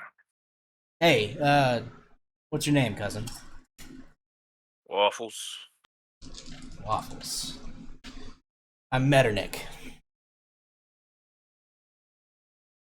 Oh, pleasure to meet you, Metternich. Yeah. Be seeing you around sometime? I'll be here. I'll be in and out. Yes, sir. Cool. Follow the rat tails. Not the skulls. He kind of points to just a brick nearby which has a symbol scrawled into it.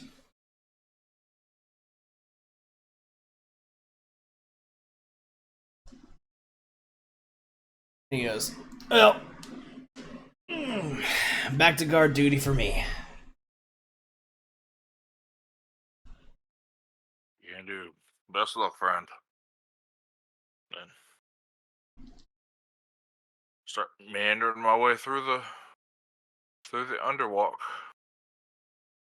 It doesn't take long knowing which symbols to follow and which ones to avoid.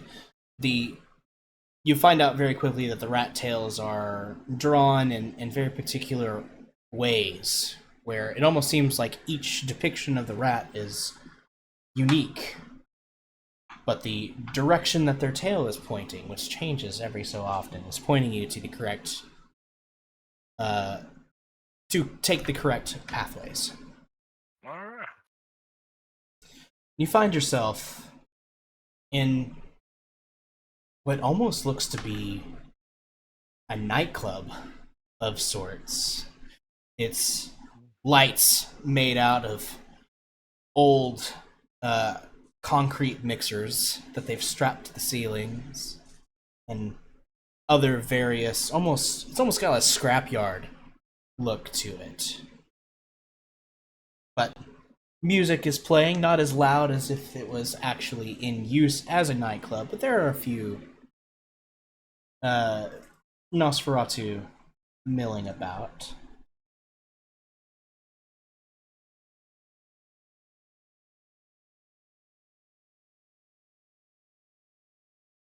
Alright. Well,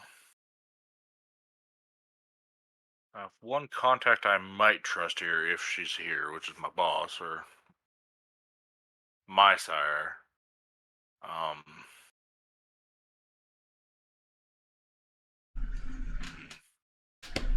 Would she be here? I don't think we ever talked I about don't know. I know we set her up as like she's known in the city, traveling in and out, but whether she's in town or not, be a flip of the coin. If she was in town, she very likely would have let you know. Okay, good. Yeah.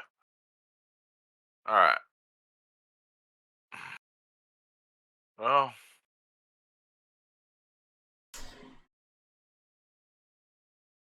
I'm only bound by quiet about certain things. So, I'm gonna see if I can hunt down who I need to talk to maybe arrange a one-on-one with Mikey.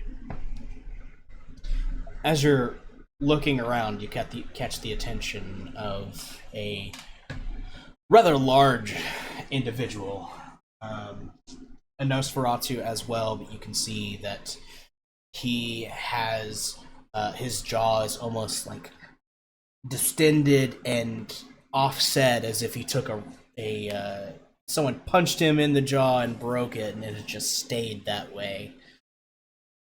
He's bulky, broad-chested,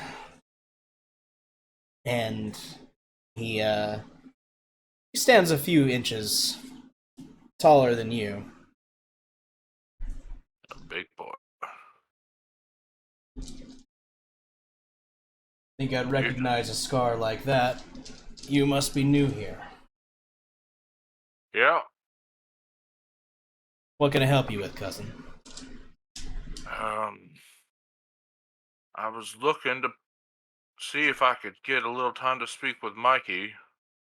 I know he's probably busy, but I'm kind of looking to see if trade some information for information. He always enjoys that. Around the corner there's a set of stairs that lead up. His office is at the end. Give it a knock. Thank you. What's your name, Biggin? Gerald. Alright, Joe. Waffles. Pleasure to meet you. Waffles. I get it. Nice to meet you. He just kind of nods towards the direction that he told you to go and goes on about his business. Alright, well, I will head in that direction and see what we can do. I already met, like, 3 new people today. Damn, everything's coming up Millhouse.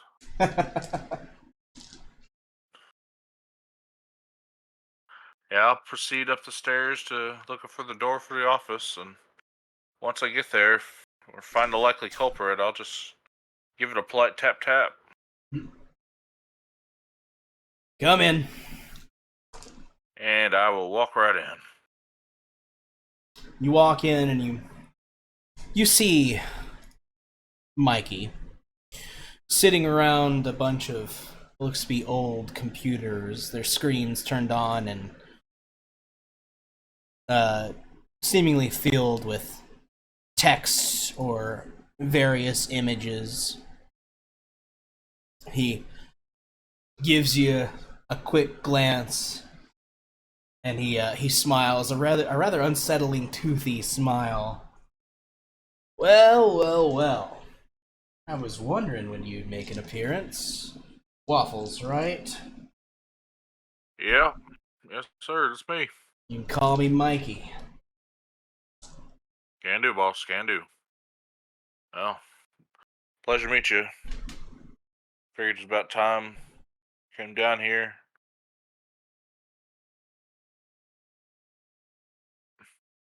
Also, got some information that might help. Got some information. I don't know if it'll help you or not, but see if we can work something out.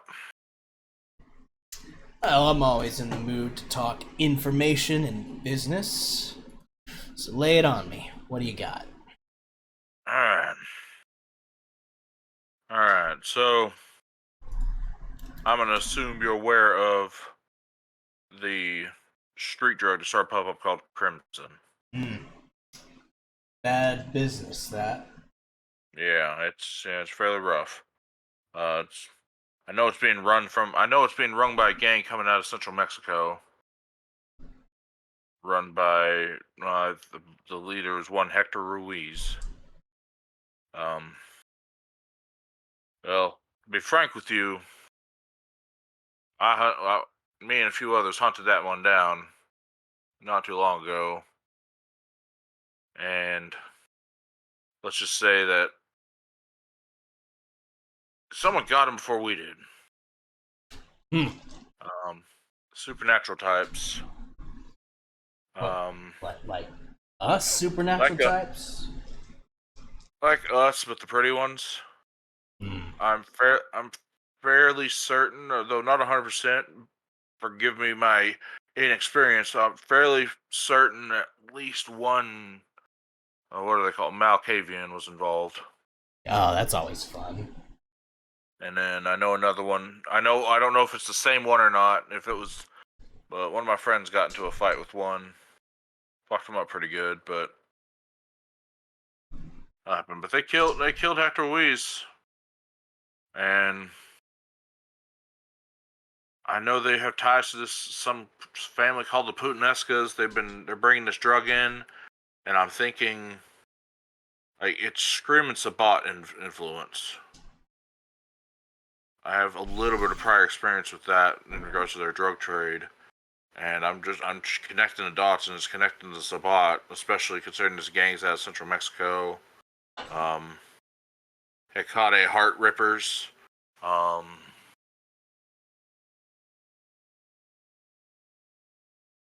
And I know last night they brought in 2 trucks loaded of stuff out of a cement factory outside of town that we hit. That kind of burned up. Frankly, I'm looking to hunt down if there's any Sabat influence in town and see if we can deal with it. And I was wondering if you might know anything that information would be worthy to give you. That might get me a lead on something. I know it'll benefit everybody. If the Sabat's involved, everybody's going to want him out.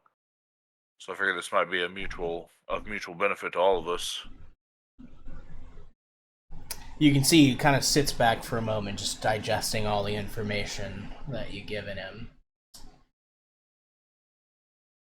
Yeah, that's bad for everyone. It's good that you came to me. There was some rumblings, and of course I had some of my guys looking into it. This gives us a leg up. And you're right. Definitely sounds like Sabat. Which, it was only a matter of time before they made a play for the city again. I know they ran Mexico for a long time. I know they cycle up into Texas periodically. I've had run-ins to them before the current night. And let's just say they're probably the reason I am the man I am today. Without them being like directly responsible for it.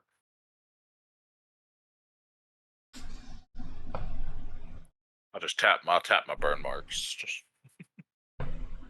I had wondered. Interesting.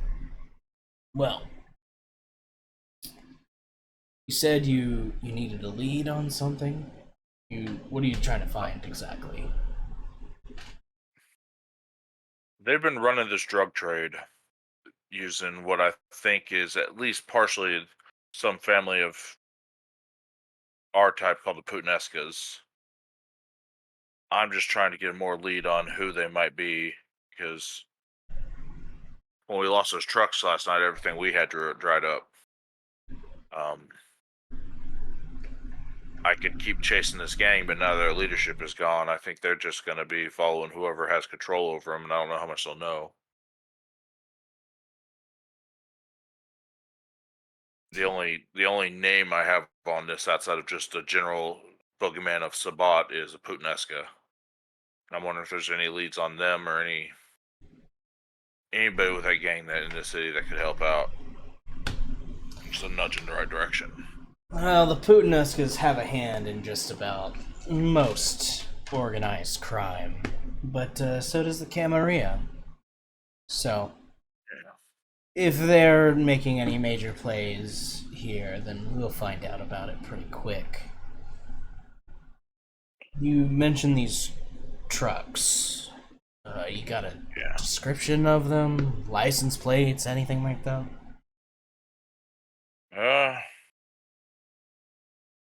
Maybe.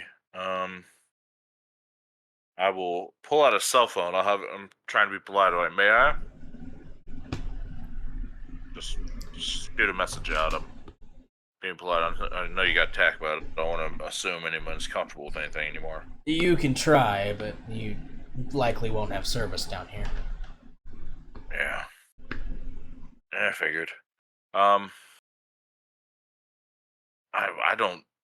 might be able to get some information on the trucks. All I know is there were 18-wheelers heading into the city on X Road. But I don't know more than that. Well, I'll put some eyes out. Eyes and ears, whatever I can spare, at least. Yeah. If I can get some more information on the trucks or things that I need to pull out, I can send it to you to see what we can do. Sure. But I warn you, though. I can put some eyes and ears out for it, of course, but the whole no print situation has kind of left us reeling, so to speak. wasn't there a new one coming in? There is. It's gonna be a little bit. I think a month from now is when the date. Elysium is supposed to be here, actually. Seemed the safest place. Although not entirely to the taste of a lot of the folks in the court.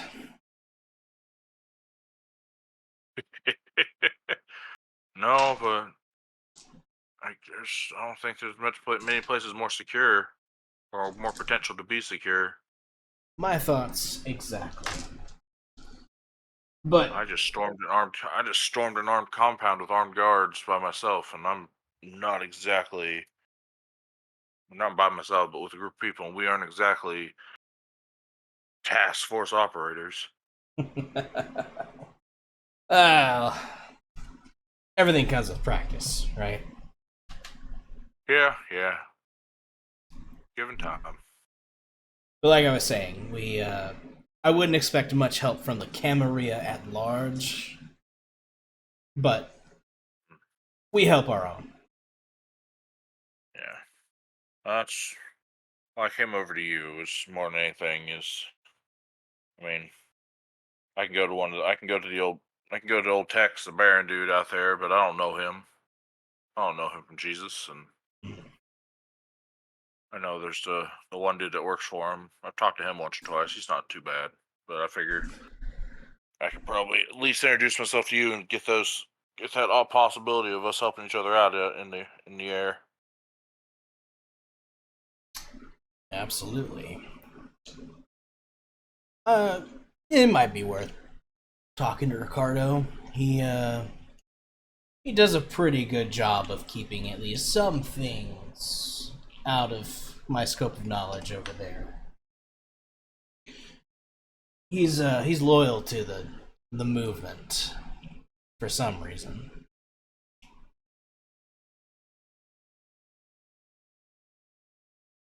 To each their own. He nods in agreement. Well, I'll ask him. I think. Let's see if I can get anything out of him, but I'll let you know if I find out anything else as well, because this drug alone, it makes me nervous. It's just everywhere right now, and fairly quickly. Yeah, Not just here. we've had some people looking into it as well, and doing our best to clean up where we can. Yeah. We've hit a few distribution centers in our parts of town. Did y'all hit that? Did y'all hit that storage facility manufacturer, or is that someone else? Nah, it's Bonnie's turf. Okay. We don't touch any of that unless we have to. She cleans up pretty well, so All right. much as I hate to admit it.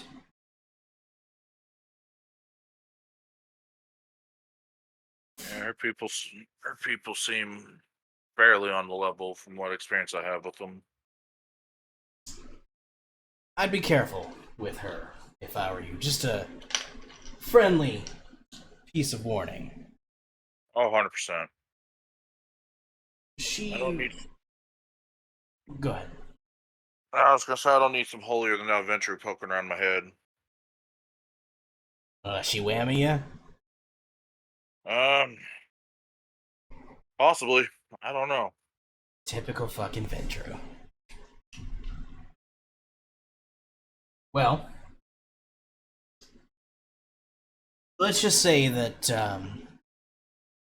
when the Sabbat were here originally,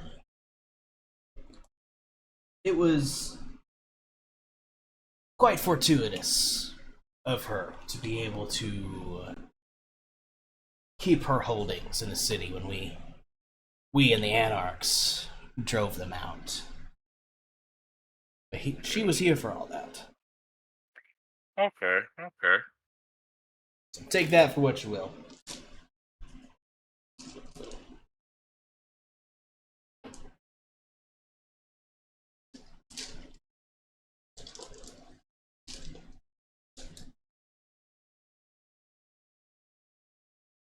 All right, Mikey. Well, I'm gonna go see if I can dig up some more info. Maybe get myself a lead on something. I'll send someone to find you if we come up with anything. If they're Sabbat, they're likely to make their presence known sooner rather than later. They don't exactly have a expertise in subtlety. No,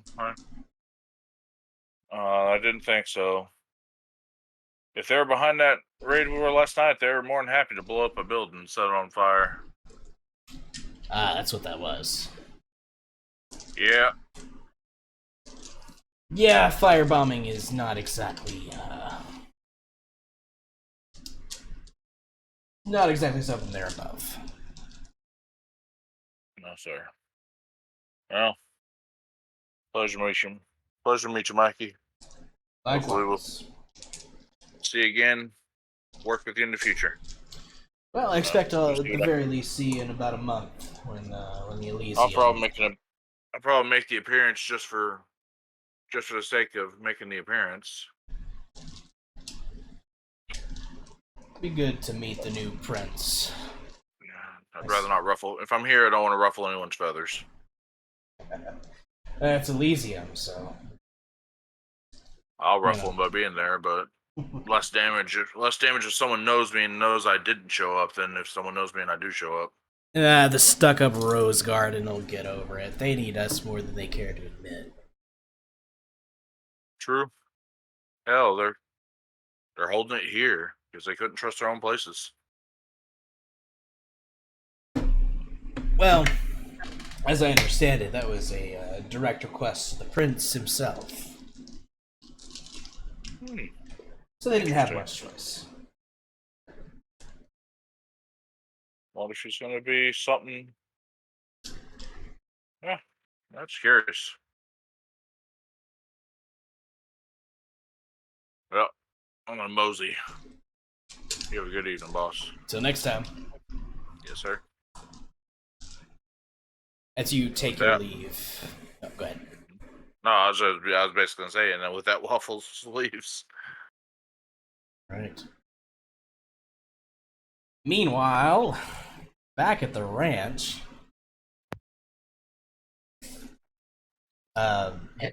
would Felix and Primrose like to resolve their actions for the evening, or would we like to check in with Victor first? We can check in with Victor first.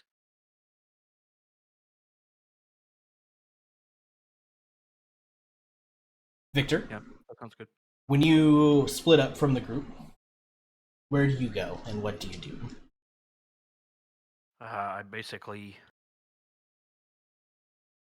I sort of like head out, kind of taking the long way home, and just trying to find like a secluded spot, maybe under a street light or something, that I could take a look at the letter.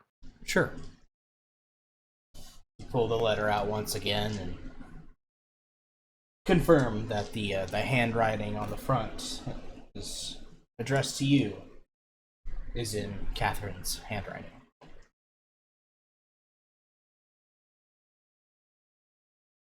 I'll attempt to open the letter. It's sealed, but not overly so. And you're able to get into it fairly quickly. It is a simple note, again in her handwriting. The note says, "It's time." And it lists an address in Dallas.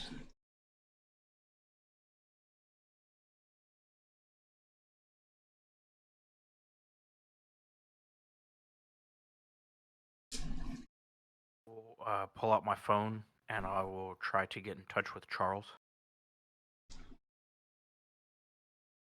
Okay.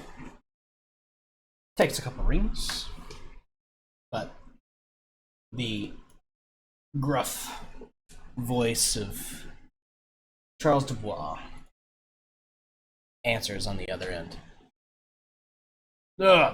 Victor, what can I do for you? I hope I didn't wake you. No, I was, I was awake.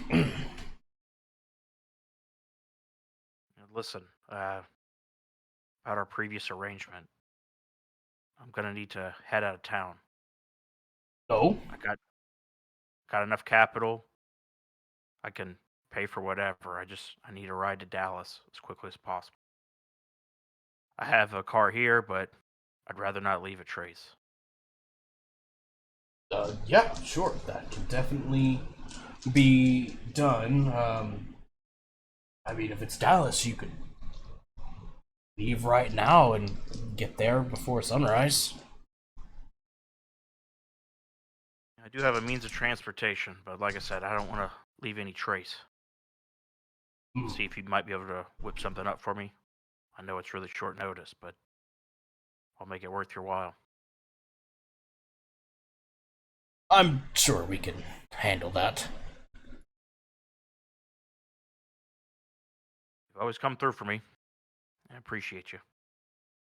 And of course. Also, just maybe send any word back to my place. I'm going to be destroying this phone as well. I'll have something made up in writing. Thanks, Charles. I appreciate it. Talk to you later. Pleasure doing business as always, Victor. You know, likewise. We'll hang up, and then he will open up the group chat, and he'll send a final message. He says, "Hey all, pleasure doing work. Bonnie or anyone asks, just say I'm following what the note gave me. You won't be able to respond to me after this, so just take care and catch you around." And then he'll send the message.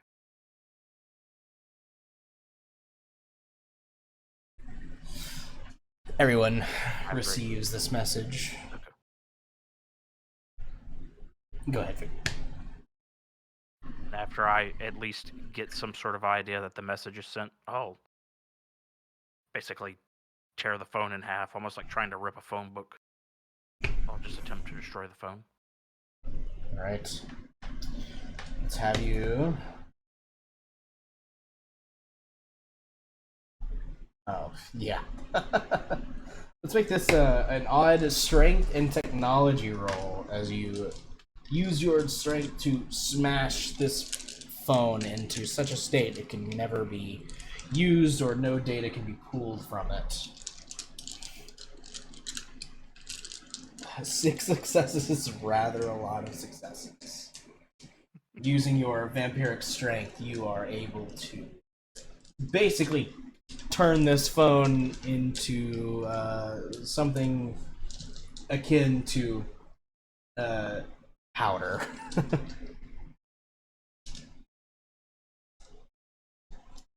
The powder of it kind of just slips through your fingers onto the ground. You are absolutely certain no one could ever piece it back together in any way, shape, or form. I'll just kind of like kick what's left of the plastic and dust around to kind of scatter it a bit. And then I'll turn my head to the night sky and start walking back to my apartment. Looking to a new adventure.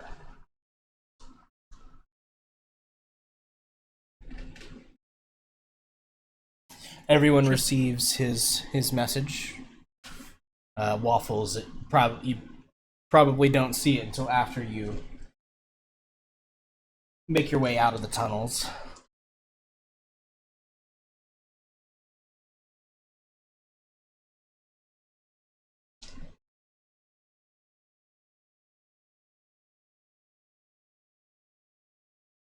And we'll return to Felix and Primrose.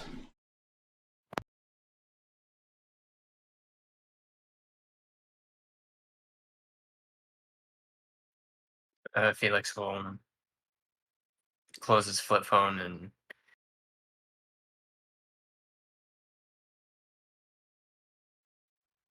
it's kind of hard to feel bad because I'm used to working alone.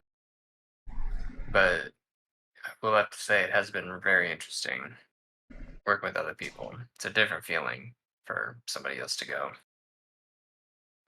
It's a different kind of feeling. It reminds me of something.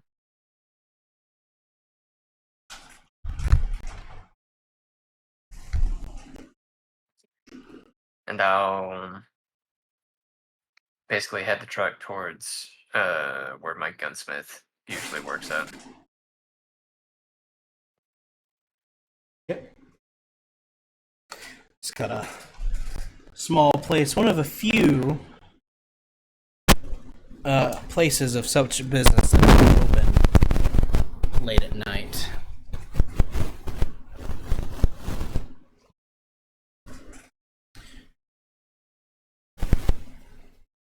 When you walk in, you find him tinkering with something or other.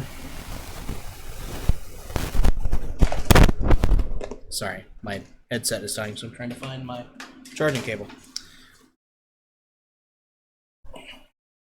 But he's behind the counter, fiddling with something and cursing aloud as it seems to not be wanting to cooperate. Always another challenge you're looking for, huh, old man? Felix, is that you fucker? Yeah, it's me. How's the work been on that old rifle? Stupid piece of shit won't go back together. And he's like trying to force it. And he he kind of slips and his tool goes flying, clattering on the ground, and he unleashes just another string of curses, and that's when he looks up and realizes that you're not alone. Primrose, meet the family gunsmith.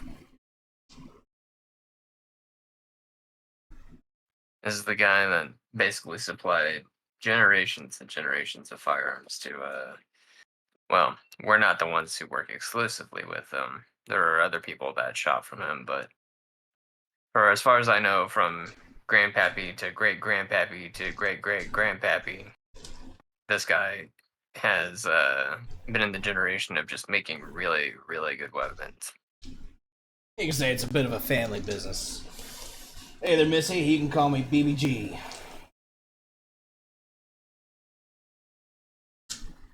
And he holds out a very greasy hand to shake.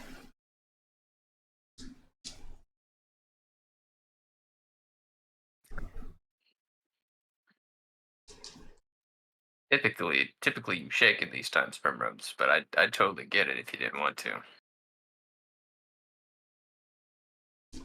Uh-oh. Did we lose her for a bit? Yeah.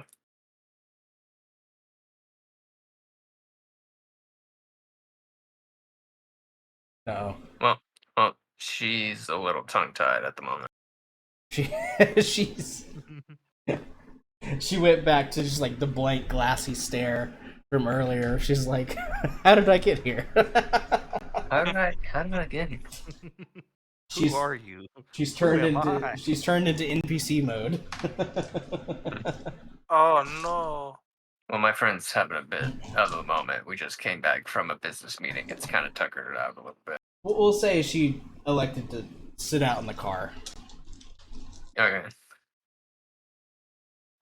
Well, She's blinded from the rage from last session, Casey says. Peru. But yeah, I wanted to come and talk to you to see if there's anything I can do to help with the process of basically getting the red yell up and going again. And I was wondering if we can make some upgrades to it, because I'm gonna be honest with you. The animals that I'm hunting, they're a lot bigger now. They're a lot faster. Need something with a little bit more punch.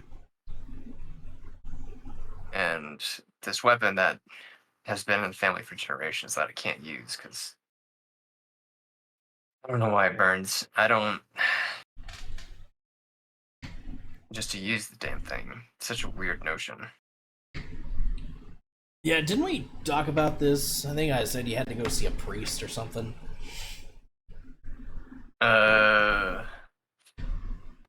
Honestly, it slipped my mind with all the stuff that had been going on. Do you know what kind of priest you think? I don't know. Do I look like a good church-going boy to you? Does he have crucifixes on the wall? He does not. Could have fooled me, man. But yeah, I'm not sure if it just needs like a blessing or something like that. But then again, I'm not the kind of person to go into churches either. Like, do you think you need somebody to just like look at it and see if there's like occult stuff surrounding the gun? I don't know. I'm a gunsmith, not a magician, boy. I say. I say.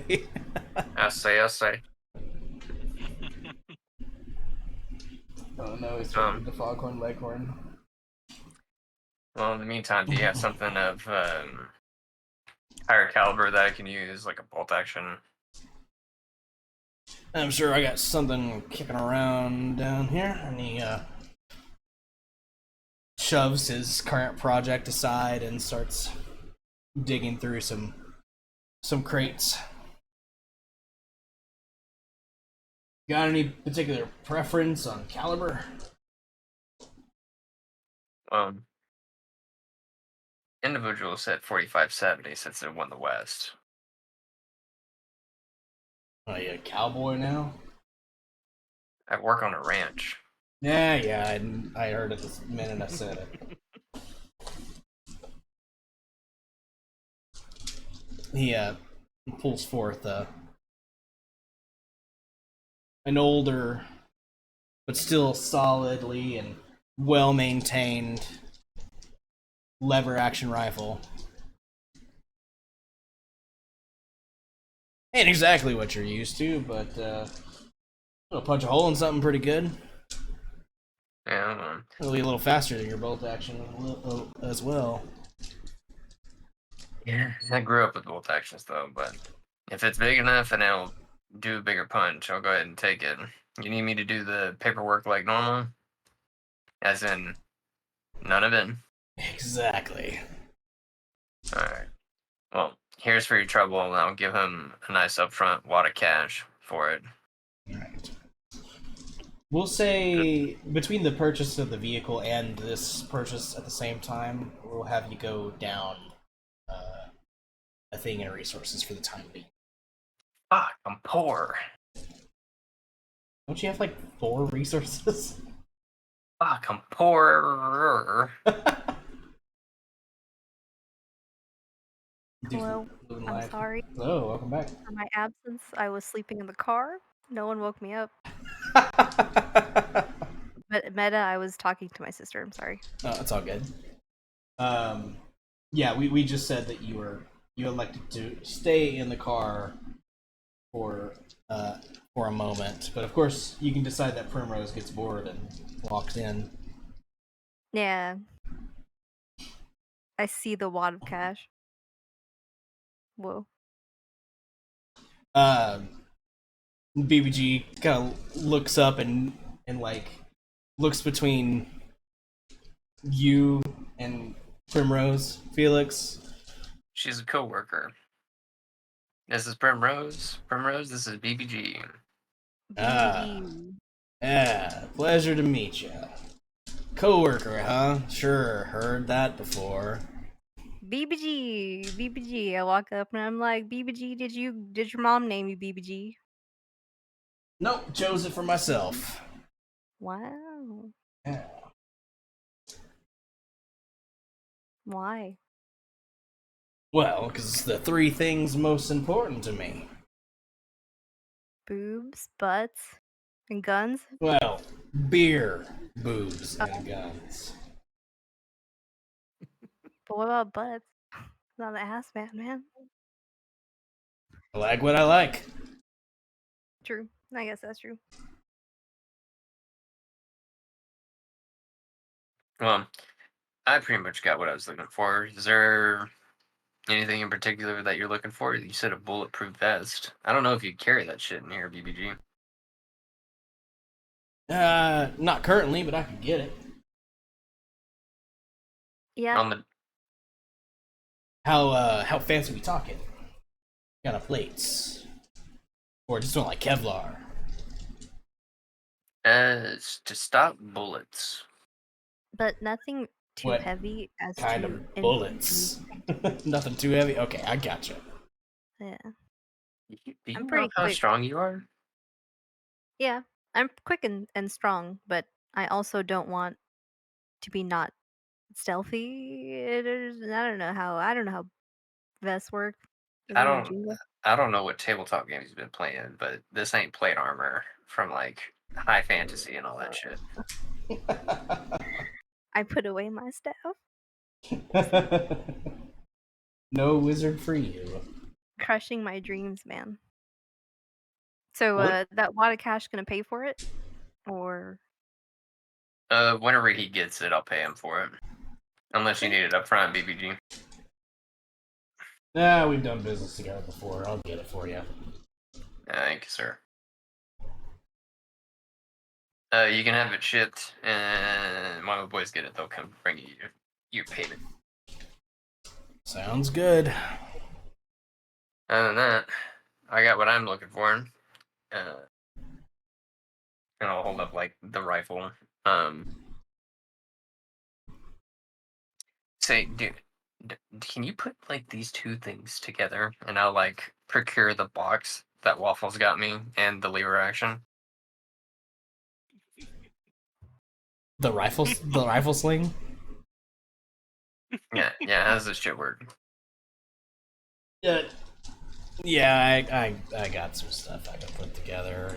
May not be the prettiest, but You know we don't work in pretty. on the sling. Yeah, all right.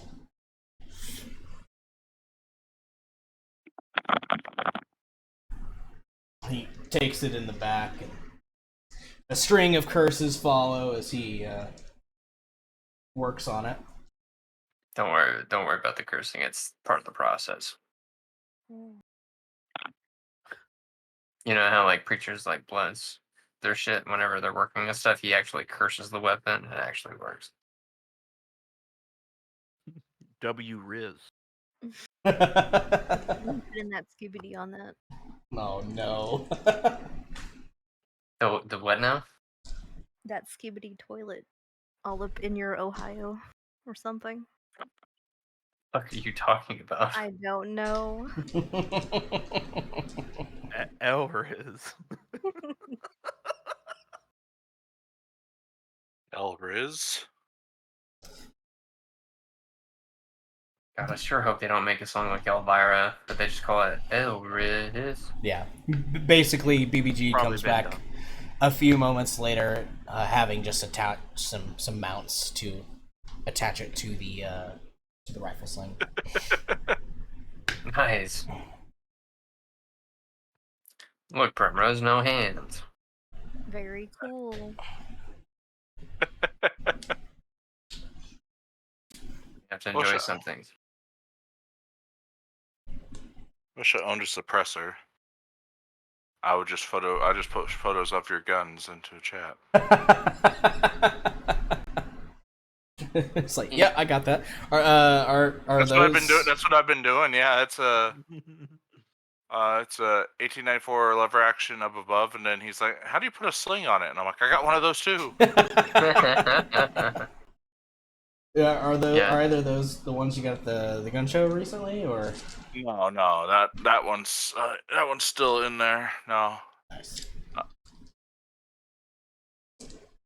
Cool. it's just these are my lever actions.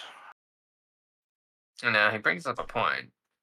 Lever actions and suppressors love each other, Oh yeah. especially with that like gas like leaves the barrel and stuff like that. That's like Yeah. Felix doesn't know that shit. He just knows suppressor suppresses and that's it. Yeah, lever actions are really good with it because you can get subsonic ammo that works really well with them, Oh yes. and also they're a completely closed system. Yep. And with that, that's pretty much everything that I wanted to take care of here. Wouldn't happen to know any priests, would you, Primrose? Mm. Do I? You can't say that you happen to know anybody of the clerical persuasion. I don't. But what? Why do you need a priest? To bless a rifle, maybe. Bless a rifle. I don't know.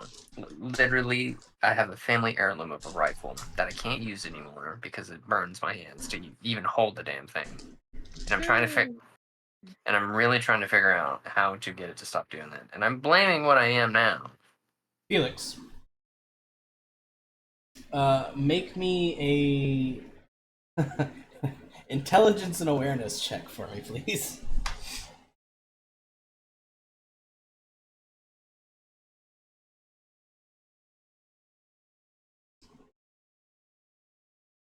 I'm pretty dumb, by the way.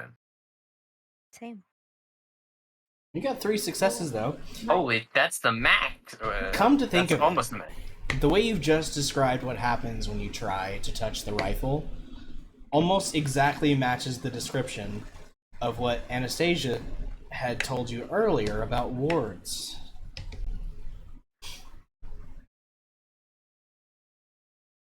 I'd like to Oh. imagine you're saying You it just- slowly, and then it makes sense. You see the light bulb come on. It's the gif of the dude who's just like, oh, and he like strokes his like chin while he's at it. Hold on.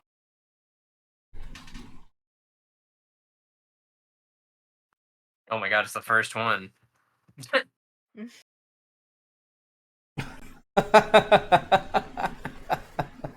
The sudden realization. Damn. So somebody has a ward on the heirloom rifle. Do we know how to break ward? I don't. But I'm pretty sure somebody who can make wards might know a thing or two about fixing that. That's for another 9. Out of character. I'm glad I don't know this. My first thought is, you have a holy weapon that burns against vampires. It's a family heirloom. Someone left a rosary for you unambiguously to find on your ranch. Someone who knows you, who can inclined to know what you are. Like, you're like abuelo is like a grandpa, like a fucking vampire hunter. It's gonna turn out. That I don't know. Maybe. I wasn't told of that information. So it's up in the air. But yeah, I'm done here, Primrose. Is there anywhere we need to be? Otherwise, I think we should link up back up with James. Nope. I'm good. Waffles. Yes, Waffles. Who the fuck's James? Who is James? Who's James, you whore? You've been singing the Nosferatu. Do I need to care about ammo, or do I just say I also got ammo from you? Within reason, you have ammo. Okay, cool. In which case, let's hop in and. Did you see that text for Victor?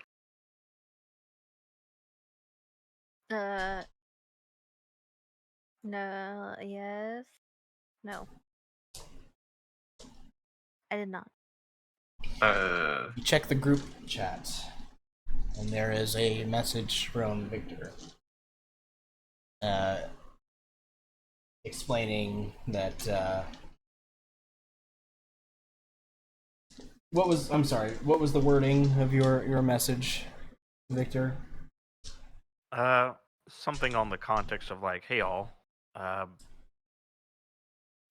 going to be leaving town. If Bonnie asks about me, just say like everything's still good on that front. I'm not going to like mention what's been going on, but I have to be elsewhere, and that I will no longer be responding from this number. And I said, like, take care. Oh. Hey, all deuces. I sent a bunch of crying emojis. No. You'll be missed. You get a message that the number that is that you're trying to send these messages to is no longer able to receive messages. Super sad.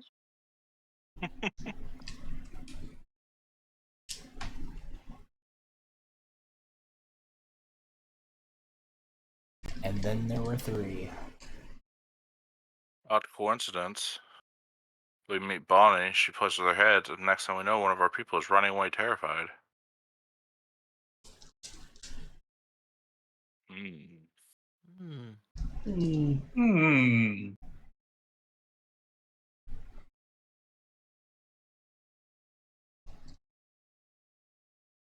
But I'll send a text to Victor for waffles.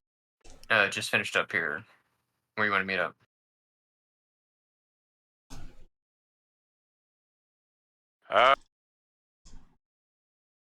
Somewhere inconspicuous.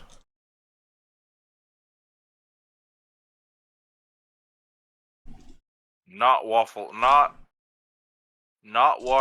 at 2:30 in the morning when all the drunks are there. Damn. Thought you were about to say Waffle House. I think there is one in San Antonio actually. There but might no. be. Yeah, I don't. Hang on, I can find out.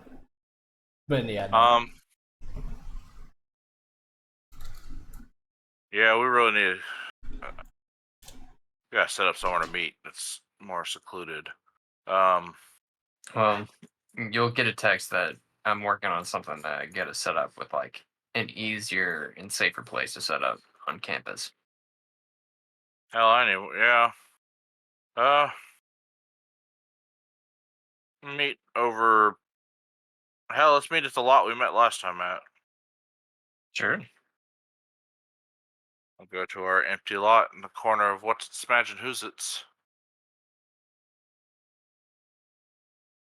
It looks like there might be. Yeah, I was thinking there might be a waffle. I know they've been creeping into Texas the last few years. Oh wait, no, that's in Austin. I'm going to Waffle House. No.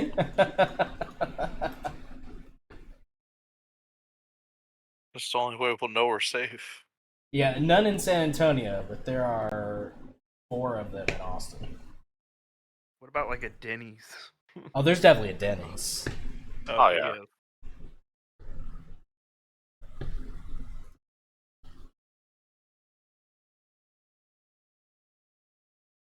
Get a T-bone steak there, I've heard.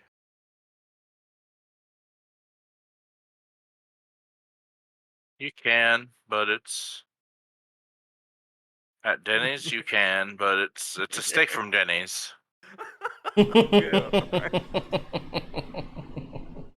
Just because you can doesn't mean you should. Like Denny's has some things that are good, but I'm not gonna disparage their T-bone. I've never had it, so I can't say it's bad. I But wouldn't my gamble on that myself. yeah, my I'm not thinking I'm getting I don't think I'm getting prime grade. Right. I think they have like an online only menu that's like burgers. I think. Yeah, they have something like they have something, or it's how they go through like DoorDash and things like that. Yeah. It's like Burger Den or some jazz. Yeah, that's exactly what it is. Burger Den. I don't remember if I've tried them, which means that if I did, it wasn't anything exceptional. They don't send fries. Oh, It's just, if I remember correctly, it's just hamburgers. that's blasphemy. And while we're currently the undead, and that matters none, it immediately makes it somewhere. I'm not going to order that hamburger probably because I want fries or tots with my ham. I want some kind of salty treat with my hamburger. I agree. Anyway, back to the realm of the damned. IHOP. No, I love IHOP. I haven't been in there sober in years. Oh man, I've never been drunk. That must be an experience. Oh. Strawberry syrup. Strawberry syrup. Strawberry. Best Yeah, fucking don't artificial strawberry. Boysenberry. What, JC? I was gonna say, just don't let someone bet you $20 you can't drink a whole thing of syrup if you Oh, ever go hell no. Ugh. to a breakfast restaurant drunk. Oh no! Oh no! You see the little indicator on the bottom left. You have become pre-diabetic. Yeah. Oh, that Easiest $20 I ever made No, legally. man. reminds me. Oh, story. Years ago, we did a massive scavenger hunt in town, which is a combination of scavenger hunt. It's me and like 20 people, and we all broke into teams like 4 and 5. And it was just this long list, and everybody had a video record you doing it, and there was a list of things like scavenger hunts, going to specific places and doing stupid things. One of the challenges was drink a bottle of syrup, or it wasn't one. Several of the challenges. One of them was drink a bottle of syrup. One of them was drink a bottle of ranch dressing. One of them was and something else. Brokeback piggyback. There's a whole bunch of different things. I know my team got second place in that, and I know the reason I remember it so vividly, and why this came up because y'all said it, is because we went to Walmart, and I bought the bottle of syrup, and I bought a bottle of ranch dressing, and I bought a bottle of Tampico because another one was the Tampico challenge too. And I drank the bottle of ranch dressing, and then I drank the bottle of syrup. Oh wow. And then after that, after I didn't get sick, we had the guy who drank the gallon of Tampico got sick later on. After that, we came in second place because the other people they won the cinnamon challenge. We failed the cinnamon challenge because we couldn't find anything to do with cinnamon. But we almost won. We lost by 1 point because they knocked points off our Brokeback piggyback because I was wearing shoes. Because me and my friend Shannon went to a restaurant stripped naked in the bathroom, and he jumped on my back naked, and we had to run around with. You had 2 people of the same sex had to strip naked and give a piggyback ride to each other. Wow. And me and my friend Shannon were the one that did it, so he jumped on my back, and I was running around this bathroom ass naked. But they knocked a point off of us because I wore my shoes because I wasn't going to go barefoot in the bathroom. Jesus. Yeah, that was What? a smart move. But also, it was a different time. Yeah, this You was. go anywhere naked now, and you'll get hit with like a lawsuit and a whole bunch of shit. Oh, no, yeah, like it's not. Yeah, we weren't like in public. It's not like we ran through the Denny's. Oh, okay. I thought you went into No, you Walmart just- and did it and ran out of Walmart. That's No, what I thought. there was no felonies Okay. involved in this. Okay. It was specially curated to avoid people. It was to avoid as much as possible people getting in trouble. Humans. What we do for fun. Drink syrup. We're not naked. And ranch. And ranch. Yeah. Man, if you would have peeped that up, like I can only imagine the texture and the visual. Ugh. Yeah, because there were 5 things. The glutton part of the challenge was the consumption of 5 things, and it was a bottle of ranch dressing, a bottle of maple syrup, a gallon of Tampico orange drink or a fruit drink, at least a half gallon of milk, and then it was a cup of cinnamon for the cinnamon challenge. Why is it never like a bag of carrots? Damn. What the heck? Find the healthiest thing near you and eat it. Oh Drink it. yeah, and the polar bear foot. My friend, you had to document someone putting their foot, their at least above the ankle, at least 3 inches above the ankle. They had to have their bare foot completely submerged in ice and water in a tub of ice for an hour. Oh no, that's terrible. Oh yeah, it was friend Guapo won that one. His entire job during the tournament during the thing was to ride in a car with his foot in a thing of ice. Oh my god. Oh yeah, it was glorious. my stupid age was glorious. What is that roll? I was just rolling to roll. It doesn't pertain to anything at all. I was just sitting here, like, fidgeting, basically. And I rolled that. So. We don't even have dice, or, well, one of us might have a dice pool that big, but the rest of us don't. No. No, not even Bonnie had a dice pool that big. Like Primrose might be able to get that dice pool if she's like super hulked. What roll? I don't see a roll. I put it in the Discord. I was just casually rolling dice over here while conversations were happening, and I rolled 13 successes. Damn, bro. Because I rolled 3 pairs of crits. That's spooky. Anyway. Yeah, derailing. All of that to say, you all come back together in that same lot that you had found yourselves in yesterday after the chase and everything. All right. Well.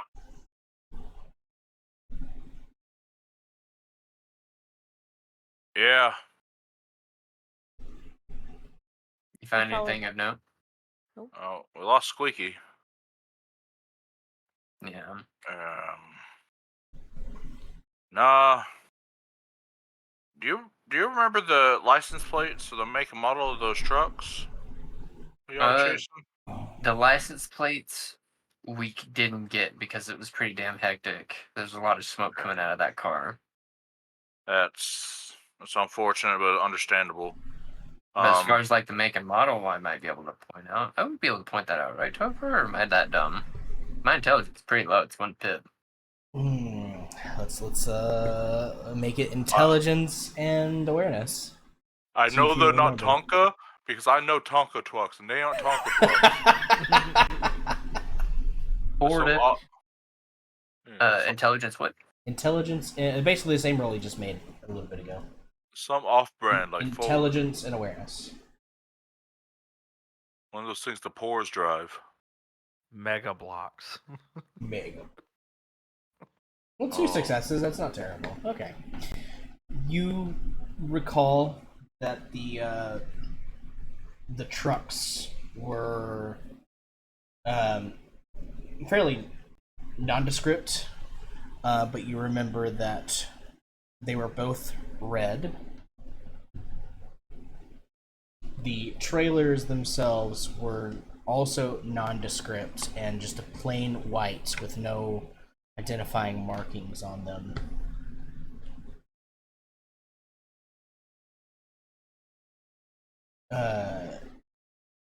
You probably could guess their actual make, if not the exact model.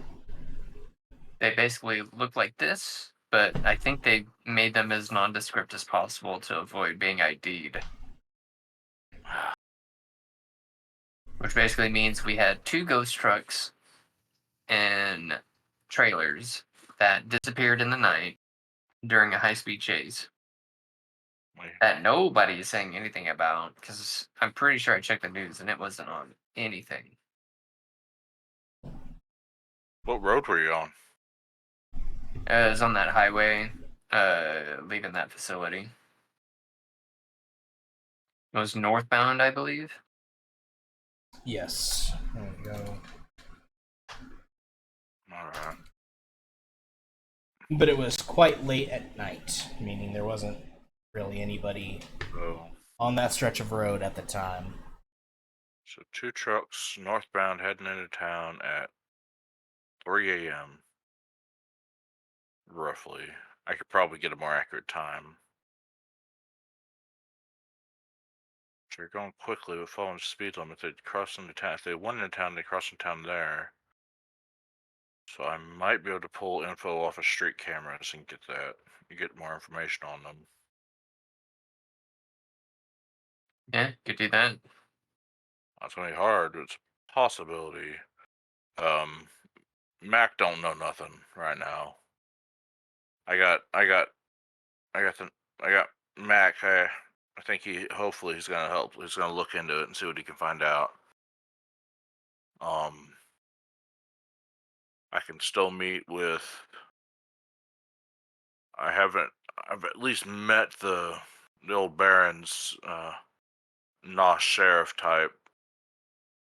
So I might be able to ask him for some. I might be able to go to him for some information too. But I'm gonna be honest, folks. Right now, we're kind of dead in the water with what we got. Yeah, until either Bonnie or Mikey gives us the lead.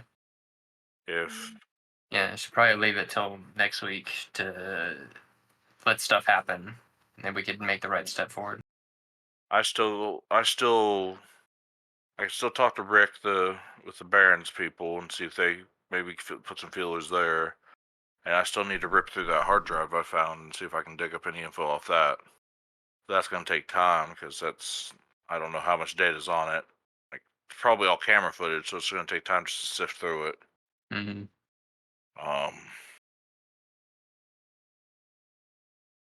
Frankly, yeah, we don't got any leads. Kind of. I'd say if y'all know anybody you can put out to maybe get some information out. You have any acquaintances or anything that might be able to help you, or at least ask around for information? I'd say you ought to go about and do that if you can. If not, probably just need to fortify to a degree. Yeah, definitely need to get better equipped to handle it. I might need a melee weapon at some point, like a baton or something. If you know how to use it.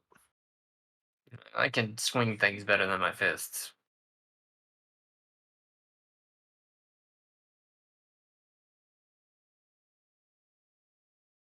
Yeah. Huh. Primrose, you got anything? I might want to talk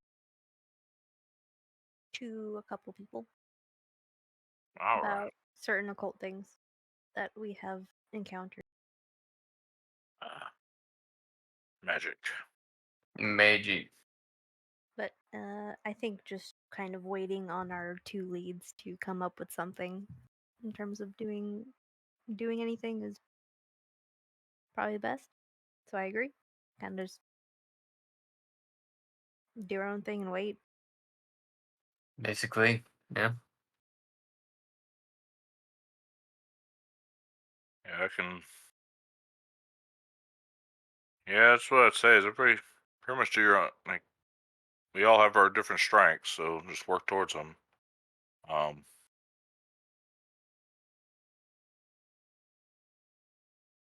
not looking to get in an area in our little neck of the woods. It's not on campus. So I would like to have more bolt holes than just the one right in the middle of the campus.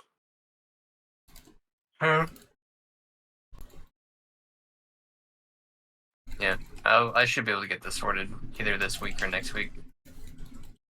I know what I can do. It'll take time. I have plans.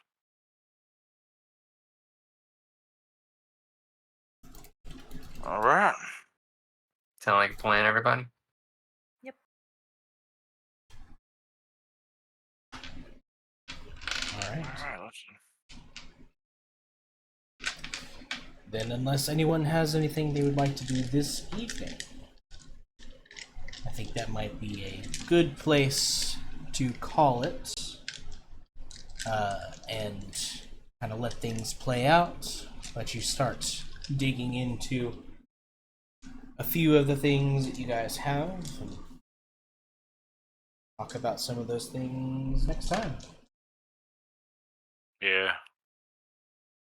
Yeah, I think I agree. It's probably a good place to wrap it for the evening. Sounds like we all had a lot happen without a lot happening. Yep. Seems like it's time once again to hurry up and wait. Can't believe Victor went to get milk. he went out for smokes. He'll be back, guys. He went out to buy scratchers and smokes. He must have won because he never came back. Oh. You bought him a new car, and he's like, "Fuck, I gotta get out of here." Yeah, dude. He's gonna blow this other one up eventually. Probably. I'm gonna have to start looking towards vehicles that can actually chase people down. You have to find someone to drive you around, Victor, so you can have more semi-truck fights. Oh yeah. That is a certainly a unique adrenaline rush. All the it's like all the time spent waiting on Catherine to reach out made me stir crazy. So it's like, fuck it, I'm gonna hop on the semi. And the goal was like, I'm gonna GTA style rip someone out of the driving seat and then like stop the vehicle. But fate had other plans, and I got my ass handed to me and hit by my own car. And that's, that's how it goes down, I guess. I mean, it was a little close. We see Victor 10 years later, wanted by all the vampire clans for the supernatural fight ring truck fights. Going like state to state. State to attacking state. Like, truckers. Just like, a massive masquerade breach. Yeah, Catherine's plan all along. the vampire version of what is it? God, Like- dude. Fight Club. No, it's where they were doing the splits over things, and it's like 2 airplanes or 2 buses, and it was like a string of ads that were like that. Oh, there's Jean-Claude Van Damme ad. Yes. Oh god. I was just thinking like hobo fights or street beefs, but with supernaturals. It's like just Victor, like just like fucking bare knuckle boxing a werewolf on the internet. And all the YouTube comments were like, "This is so fake. This is CG."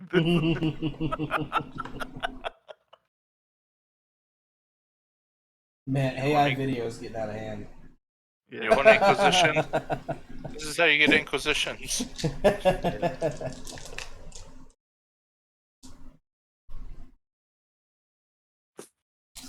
All right, That then. Rickroll was pretty good, man. Oh yeah, I did. I found that in Moon's Discord.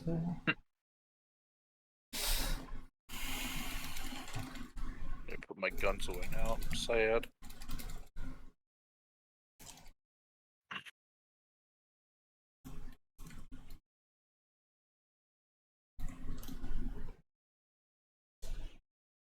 All right. You mentioned you're like, I'm a cowboy, and I'm like, I got cowboy guns. I can show them all to you. I'm a Nice. cowboy, baby. That's a song I haven't thought of in a long time. Anyway. Sunshine, cowboy. No, we're gonna burn around now. With that, we'll go ahead and call it. Sleep all day. Call it there for the evening. We'll pick back up next From a time. mile away. Wee. Wee.